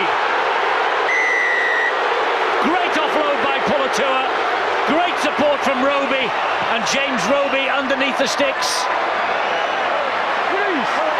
Well, there is Roby at dummy half, waiting for Perry to get to his feet. He plays the ball to him, gives it to Lomax. Lomax then to the big man Pulatua, out the back door to Lomax. Here's O'Hire, here's Josh Jones, and Saints are in again with Jones. Mike Rush celebrates every try like he's behind the post with the spectators.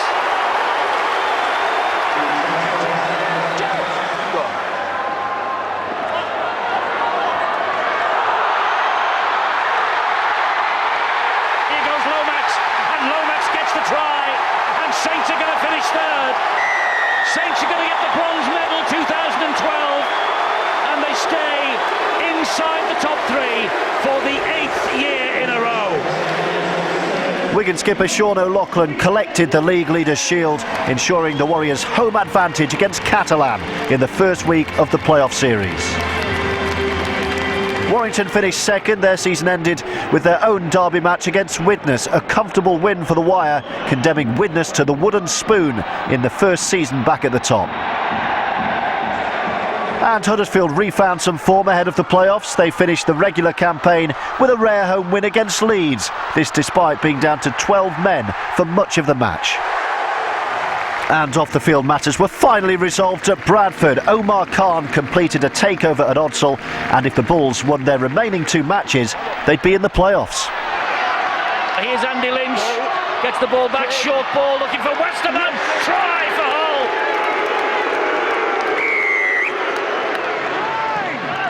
Go. A short ball, Manu, ball inside, Houghton, next to the posts, try for Hull. Hurry up, Brent. Okay. Lovely run again from Houghton, great ball out the back door as well. It's back with Seymour, here is Horn. And they've got them, oh, a lovely run from Horn. He's got support inside him. Herrenmeyer over the line for Hull FC. And that could be Hull's night here at Odsal. Here we are. Hey, get away. You want him anyway. Nick Potter, a bad day at the office. Such a sad end to what has been a very, very good week for the Bulls, and the fact that they have new owners. Oh, hang on, Briscoe's away. Briscoe is going to score, and he's going to go over, and there's a chance that Hull will get the 70-point mark. Well, Mick, what happened? They scored way more points than us, it's obvious, isn't it? We were poor, they were real good. It's been such an emotive season here. Obviously you'll be disappointed, the players will be disappointed that you couldn't give the fans a grand finale, so to speak. Yeah, I think a little bit of maybe the pressure valve off a little bit, and the boys have just let themselves down a bit, and we're all disappointed, and we would have loved to send the fans off with a win, but it wasn't to be. So Bradford's defeat opened the playoff door to Wakefield, who now knew that 2 wins from their remaining 2 matches would secure 8th place. Wait! Go. They'll try and make 10 metres more. They might make more here. Mathers gets the ball away. Fox bounces off Briscoe. It's Kyle Wood. Wood gets it wide. Here's Danny Kermond.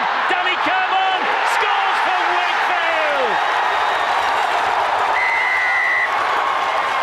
We've been performing really well, and we spoke about how important it is to really carry that form on, and we're really scrappy today, but obviously I'm happy to get over for a try and just get that 2 points, which is really crucial for us, with other results going for us. And it's a bit of a buzz about the place now. Look at the crowd that's here tonight. We're on Sky and everyone's still turned up, so we're really looking forward to next week now, and everything's in our hands. It's up to us to do our job now. By the time Wakefield next took to the field, though, their job had been done for them. The acrobatic Jared Sammet failed to secure a Bradford win in Catalan. The final playoff place belonged to Wakefield.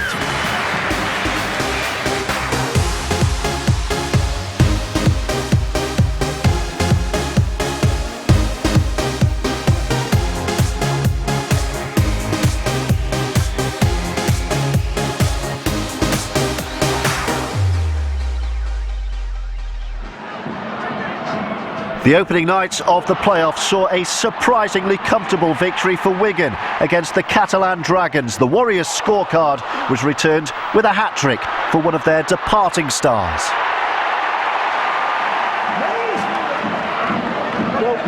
Smith again. Luluai wide once more to Finch. Wide then to Carmont. Gets away. Carmont! He gets the hat-trick. Only 2 men in the history of Wigan in the playoffs have scored hat-tricks. Greg Dollis and Mark Calderwood. Until that moment. Georgia hat-trick in a playoff, that's a pretty good achievement.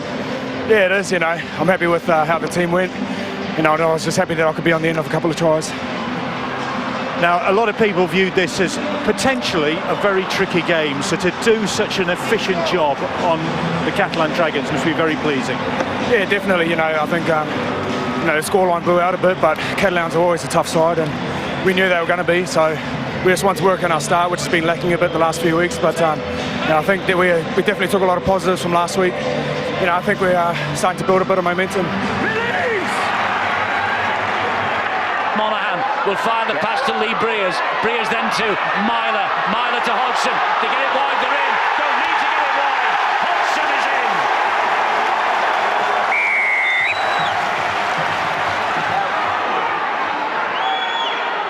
Here is Lomax. Lomax gives it to O'Hire. Short ball. Flanagan's on the charge, but Warrington muscle up in defence and bring him down. Plays the ball again. Roby. Here's Lomax. Little skip. Wellens. Soliola! Well, that's a try for Saints. John! It's Monaghan. And he fires the pass to Waterhouse. Tries to take the return. It's come up for Soliola. Now Atkins is quick. Soliola's strong. He's given it to Makinson. And Makinson scores for Saints. Delight on the terraces away to our left-hand side. The Saints supporters. They've hit the Warrington Wolves with 2 tries in about as many minutes. Roby gets a quick play. The ball away. Quick hands. Here goes Lomax. Oh, Lomax with a beautiful dummy and fantastic try for Makinson, who gets his second of the night. That was rugby league out of the very top draw. Outstanding attack from St Helens. The handling was unbelievable. Keep coming. Great offload. Pull it to Roby. Roby! Roby! What a St Helens try that is! Roby, absolutely magnificent. He skipped through them. They had no answer to him. James Roby.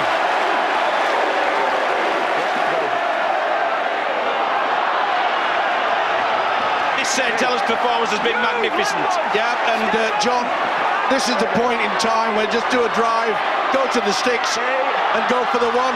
They're looking for 4 with Melly. They've got the 4 with Melly. Just sum up how good a performance that was from Saints. Absolutely brilliant. Yeah, no, we've been working on it, and I guess the confidence that we took out of the Wigan game last week, we sort of filtered into this. Still got lots to work on, but mate, we're really pleased with that. Mate, that's our first week. We've got the week off next week, and we just want to filter on. We've got 2 more games if we're fortunate, but mate, we're taking it week by week. But to come here at Warrington and to beat them with the points that we did, mate, it's fantastic for the boys.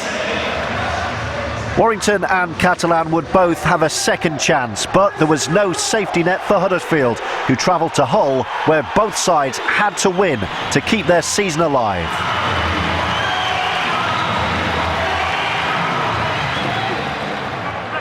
Well.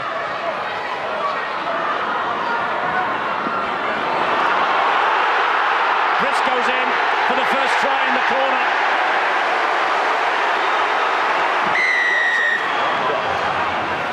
Houghton finds Heremiah, who gives it to Manu, and Manu gets it away somehow to Briscoe brilliantly, and he had the speed and the step to get round Crabtree, but has he managed to get the ball down properly? What a wonderful sight that is of a man with all the skills in the world that knew exactly where to plonk it down.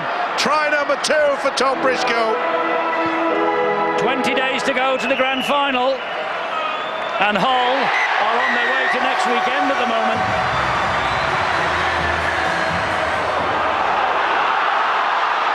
Major problems here because this is Jordan Turner who's got Foster, and Foster's got the legs on Griggs, and a perfect start for the Black and Whites.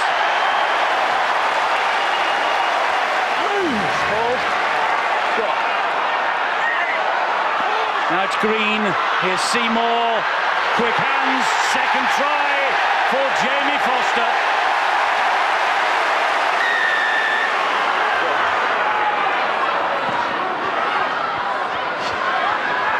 And it's Horn. That's 4 tackles gone. It's been the story of this match. Huddersfield throwing themselves into the defence, and Hull throwing everything bar the kitchen sink at them and getting the try, courtesy of Liam Watts.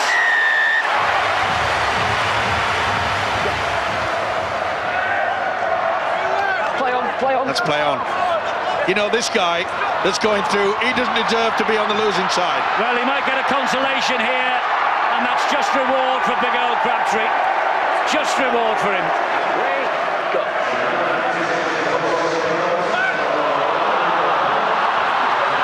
Look at the support either way in black and white, and it is Richard Horne. Richard Horne, who just puts the cherry on top of the icing, on top of the cake. They were so clinical today, everything they did just paid off for them. They couldn't really put a foot wrong and it was just killing us. A few penalties against us, we just weren't good enough. Credit to our middles, I think they laid the platform today for us, and we get the easy job out wide. Terrific performance by Hull. Was there just a little bit of doubt at half-time that you hadn't finished off in the first half? No, I think I knew, we knew at half-time that that we played good in the first half, and we just had to go out there and do the same thing in the second, and we come away with the points at the end. Goal line. And Leeds back on their own try line, defending this. Here is Cockayne in the corner, and the first points of the game go to the Wakefield Trinity Wildcats.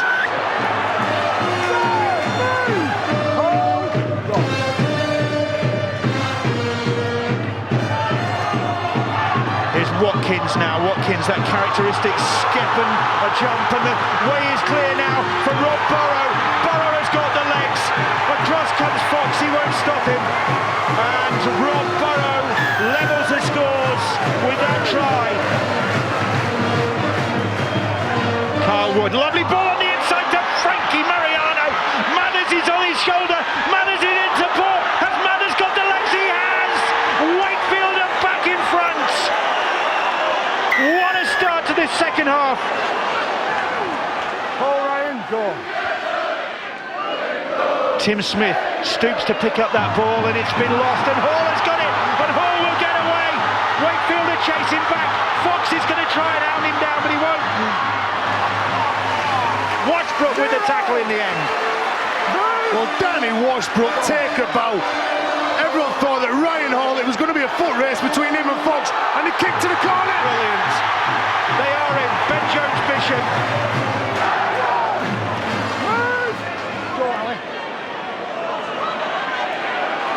Peacock come powering up the middle with the ball, and then Burrow comes scampering up the middle. Rob Burrow, and Burrow gives it to Maguire. Maguire is back. 4 games out. Danny Maguire back in the Leeds side. Leeds looking finally to quell the Wildcats. Here is Hardacre. Here is Maguire, and they are in. Ben Jones Bishop, that surely should settle the issue. Having seen off in-form Wakefield, the Rhinos' next challenge was a trip to Catalan. Maguire again. Maguire pops it up. Here's Ian Kirk. Gets it away somehow. Griffin, might have been an obstruction in there as well. This is Sinfield. Hardacre. And Hardacre couldn't get the pass away to Watkins, or decided not to. Here's the last. Surely Sinfield be looking for this. They're coming down the short side. Stevie Ward's in. Stevie Ward for the Leeds Rhinos. And 36 minutes, 4 to half-time. Leeds looking to capitalise on this lovely short ball to Jamie Jones Buchanan, and it's Sean Lunt who's following up. And 2 tries in as many minutes for the champions has turned this game upside down. Here comes Sean Lunt again from dummy half, and he gives it to Burrow, and Burrow then finds Maguire. They go wide. Damien Blanche has picked the pocket, and Blanche is quick. Sinfield's after him. Hardacre's after him, but Blanche is going to go in and score. Interception try, 100 metres from one end of the field to the other. This is Giro again. Muniz did well to hang on to that. Overflow. Henderson on his way. And finds Giroud. Giroud, the call was from Damien Blanche. Brilliant try from Damien Blanche.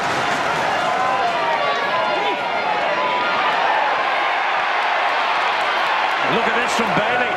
Look at this from Ryan Bailey. He's still going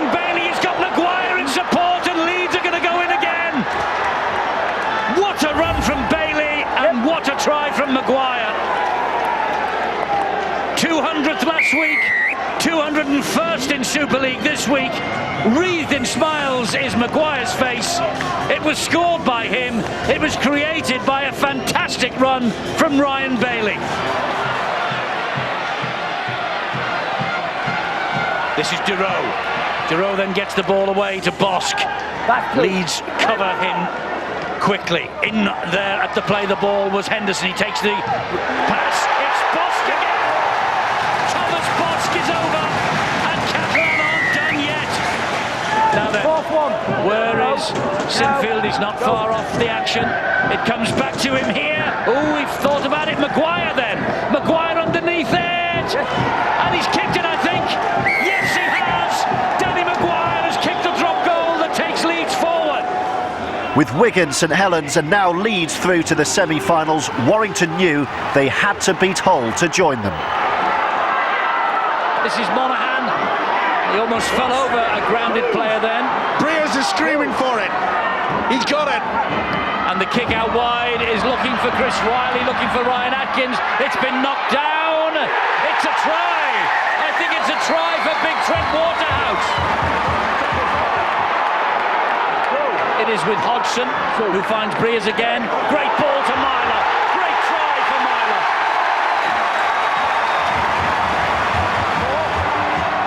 Here comes Monaghan. This is Chris Hill. Great ball. Monaghan keeps the movement going to Ratchford.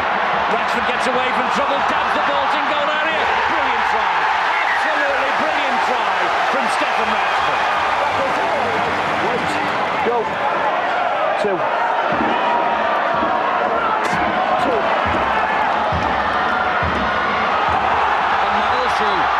Brilliant run from Myler, great try from Hodgson. Super run from Richard Myler.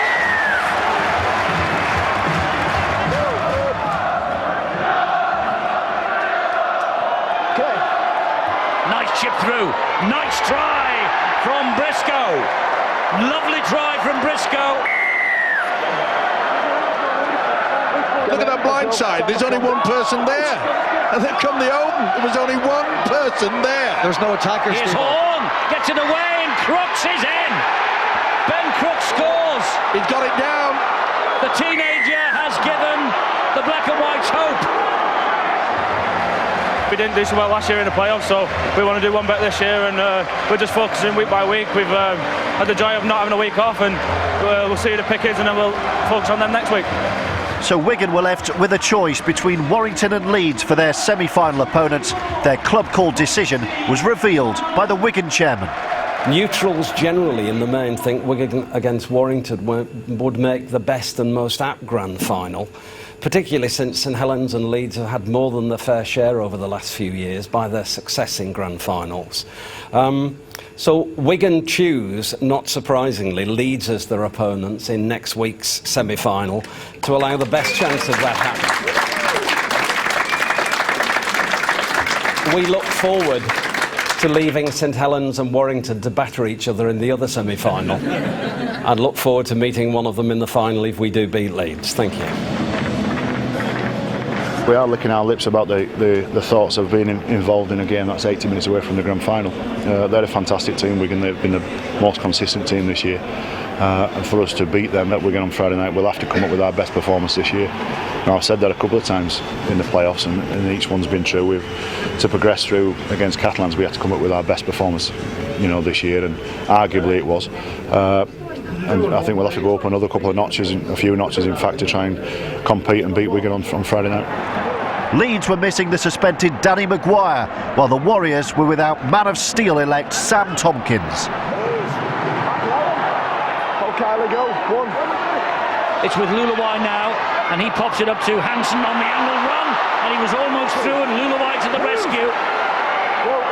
Plays the ball here to O'Loughlin. Loughlin then to Finch, and it's picked up by Callum Watkins, and it's from one end of the field to the other because Watkins is so quick, and they won't catch him, and it's first blood to the Rhinos.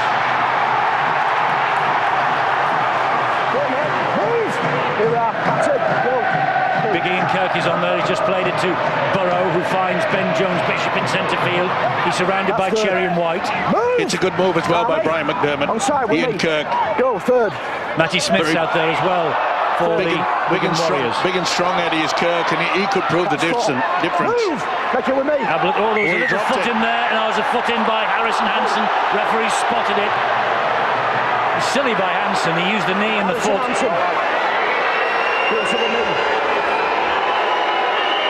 13 from 13 with the boot in playoffs.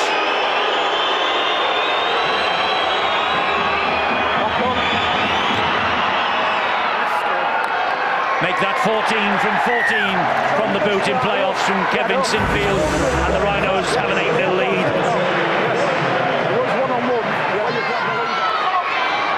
And here is Hardacre again, and he shaped a kick, and Wigan are caught offside.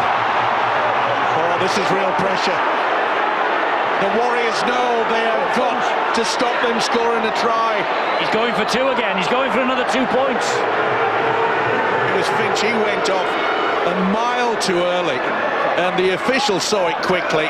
He allowed the advantage, non-forthcoming.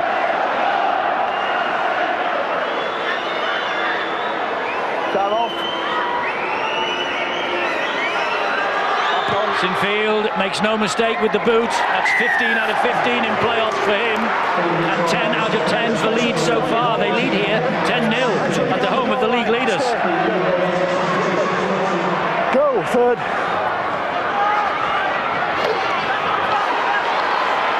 Delaney driving it in. He's having a smashing game, is Delaney. This is Lunt, and Lunt will give it to Sinfield, and Sinfield gives it short to Jamie Jones-Buchanan. This is the last tackle for the Leeds Rhinos. Lunt gets it back to Sinfield. Oh, drop goal from Sinfield. He's kicked it. It's going to be death by 1,000 cuts tonight.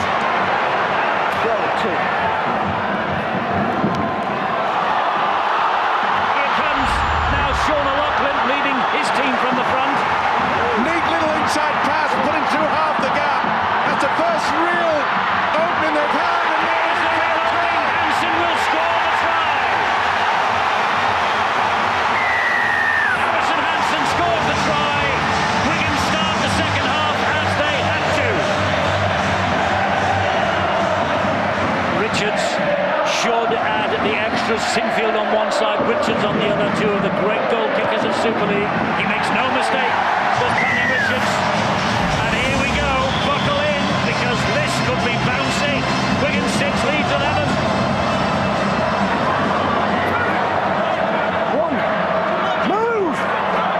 We've got an hour on the clock. We've got 20 minutes remaining. Smith gives it to O'Loughlin. Here is Finch. Finch gets away from Delaney. Gets it wide to Richards! And who else but Paddy Richards? Richards gets Wigan back to within a point. The kick to come off the touchline would give Wigan the lead for the first time.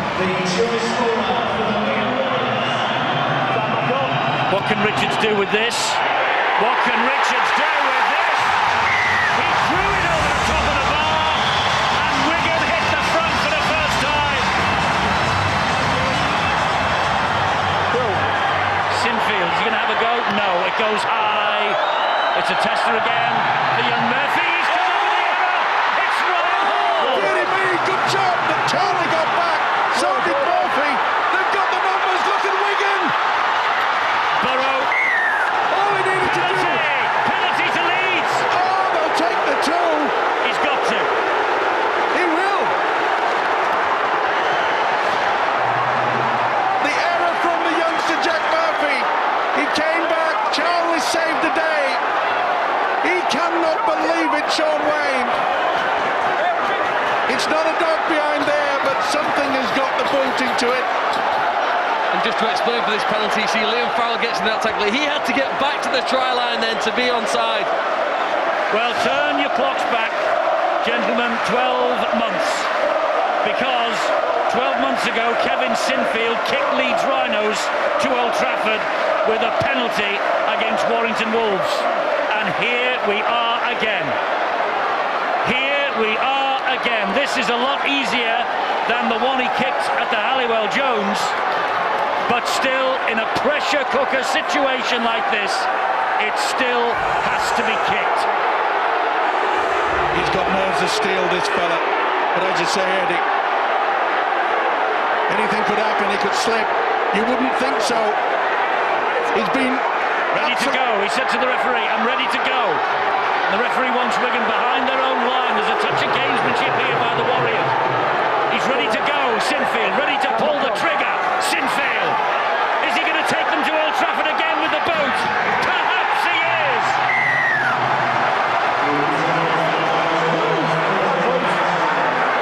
Richards wants to get on with it quickly. Here is Finch. Finch fires it wide to Farrell. Now then, they've got a few men on the overlap. One of them is Goulding. Charlie's on his outside. Charlie waits Goulding. Goulding can't get the ball away. Desperate tackle from Ryan Hall. It should be a penalty. Last tackle here. Last tackle for Wigan. Drop goal from Finch to level it up, is it? Drop goal from Finch. He's missed it. It's wide.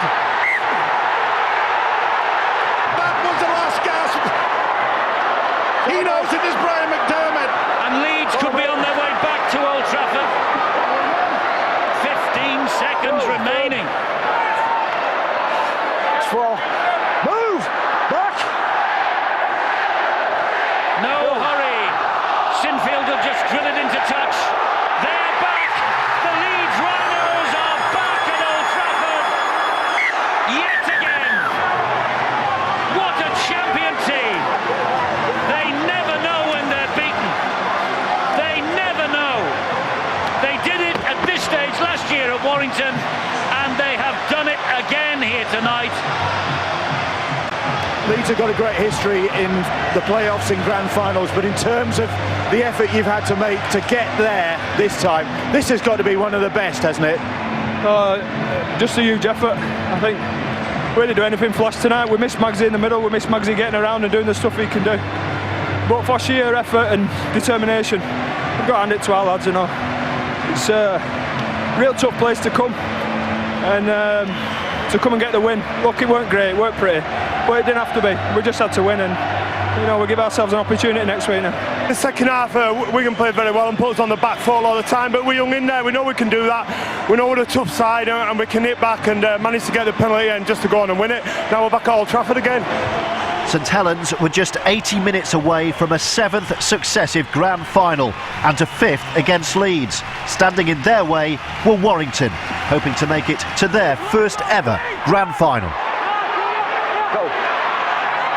Pulatua causing chaos for this Warrington defence, but so far they stand firm. Robbie, dummy, go on his own. No, he gives it to Lomax. Lomax then to O'Hire. Here is Flannery. Now it's making some try for St Helens, I think. Here is Breers. This is Myler. Looks for the runners. It's Hodgson. Hodgson wide to Riley. Riley is in. Warrington respond. And a wonderful try on this left-hand side by Chris Riley.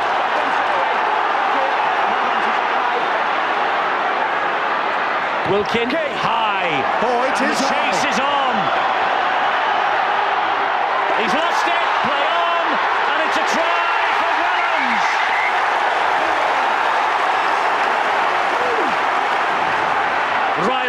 Riley to Myler. Myler infield, it goes to Wood, and Wood will take them on, and halted by Roby. Can he get the arms clear to make the offload? Yes, he can.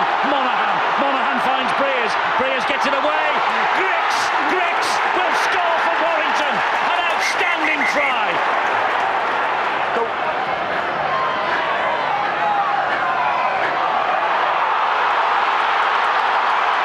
Here comes Atkins, and he's got support, and it's Waterhouse who will score for Warrington. And their fans begin to think now the long wait for Old Trafford could be coming to an end. Here is Myler. They go wide. It's Atkins, and further wide to Riley. That's it. Warrington are heading to Old Trafford. And Warrington, it's been a long wait. It's been 15 years in the making, or 15 seasons in the making, and they know they are on the way to a grand final for the very first time. From where we were 10 years ago to be where we are now, I think it's a magnificent effort from everybody, from the chairman to the owner to the kit man, and We're not done yet. We've got one more to go, so we're not going to get carried away. We've waited so long today, so we're not going to go there and have stage fright. And so to Old Trafford, undoubtedly the most important game of the year, and as it turned out, one of the best.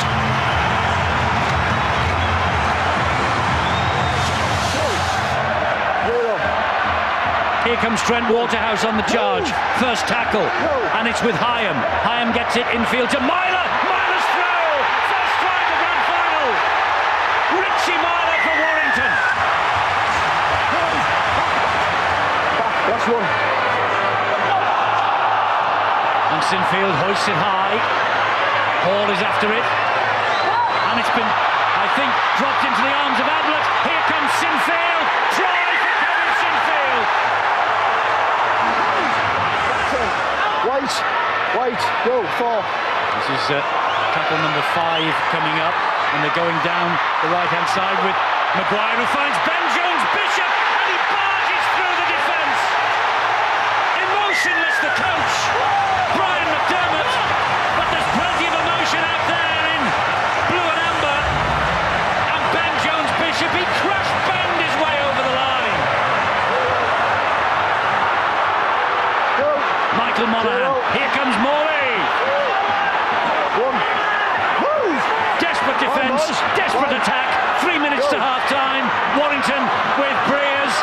Breers out wide, it comes to Joel Monaghan. And Joel Monaghan is in.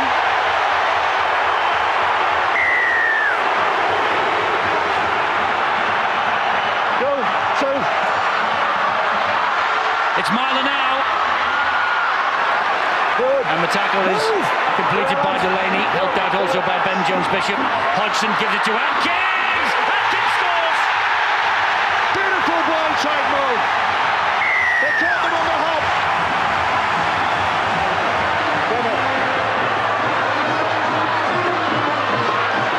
It's Ablett. Another smack in the face from Breers. He's been immense, hasn't he, Carl Ablett, out on that left centre. He didn't like that again, Carl Ablett. He's asking the referee about the bang in the face. This is Lulawai. Move! Far wide. Go. Long season. They must be out on their feet. Ablett has scored for Leeds. The pressure has told. Move in the line. Go. Burrow. Scampering run from Burrow. Gets the ball to Delaney. Here is Watkins. And Callum Watkins comes inside. Finds Zach Hardaker standing. He dumps it to Maguire. Maguire doesn't know which way to go. Fires it wide in the end to Ablett. Gets it out to Ryan Hall. And Ryan Hall scores in the corner for Leeds.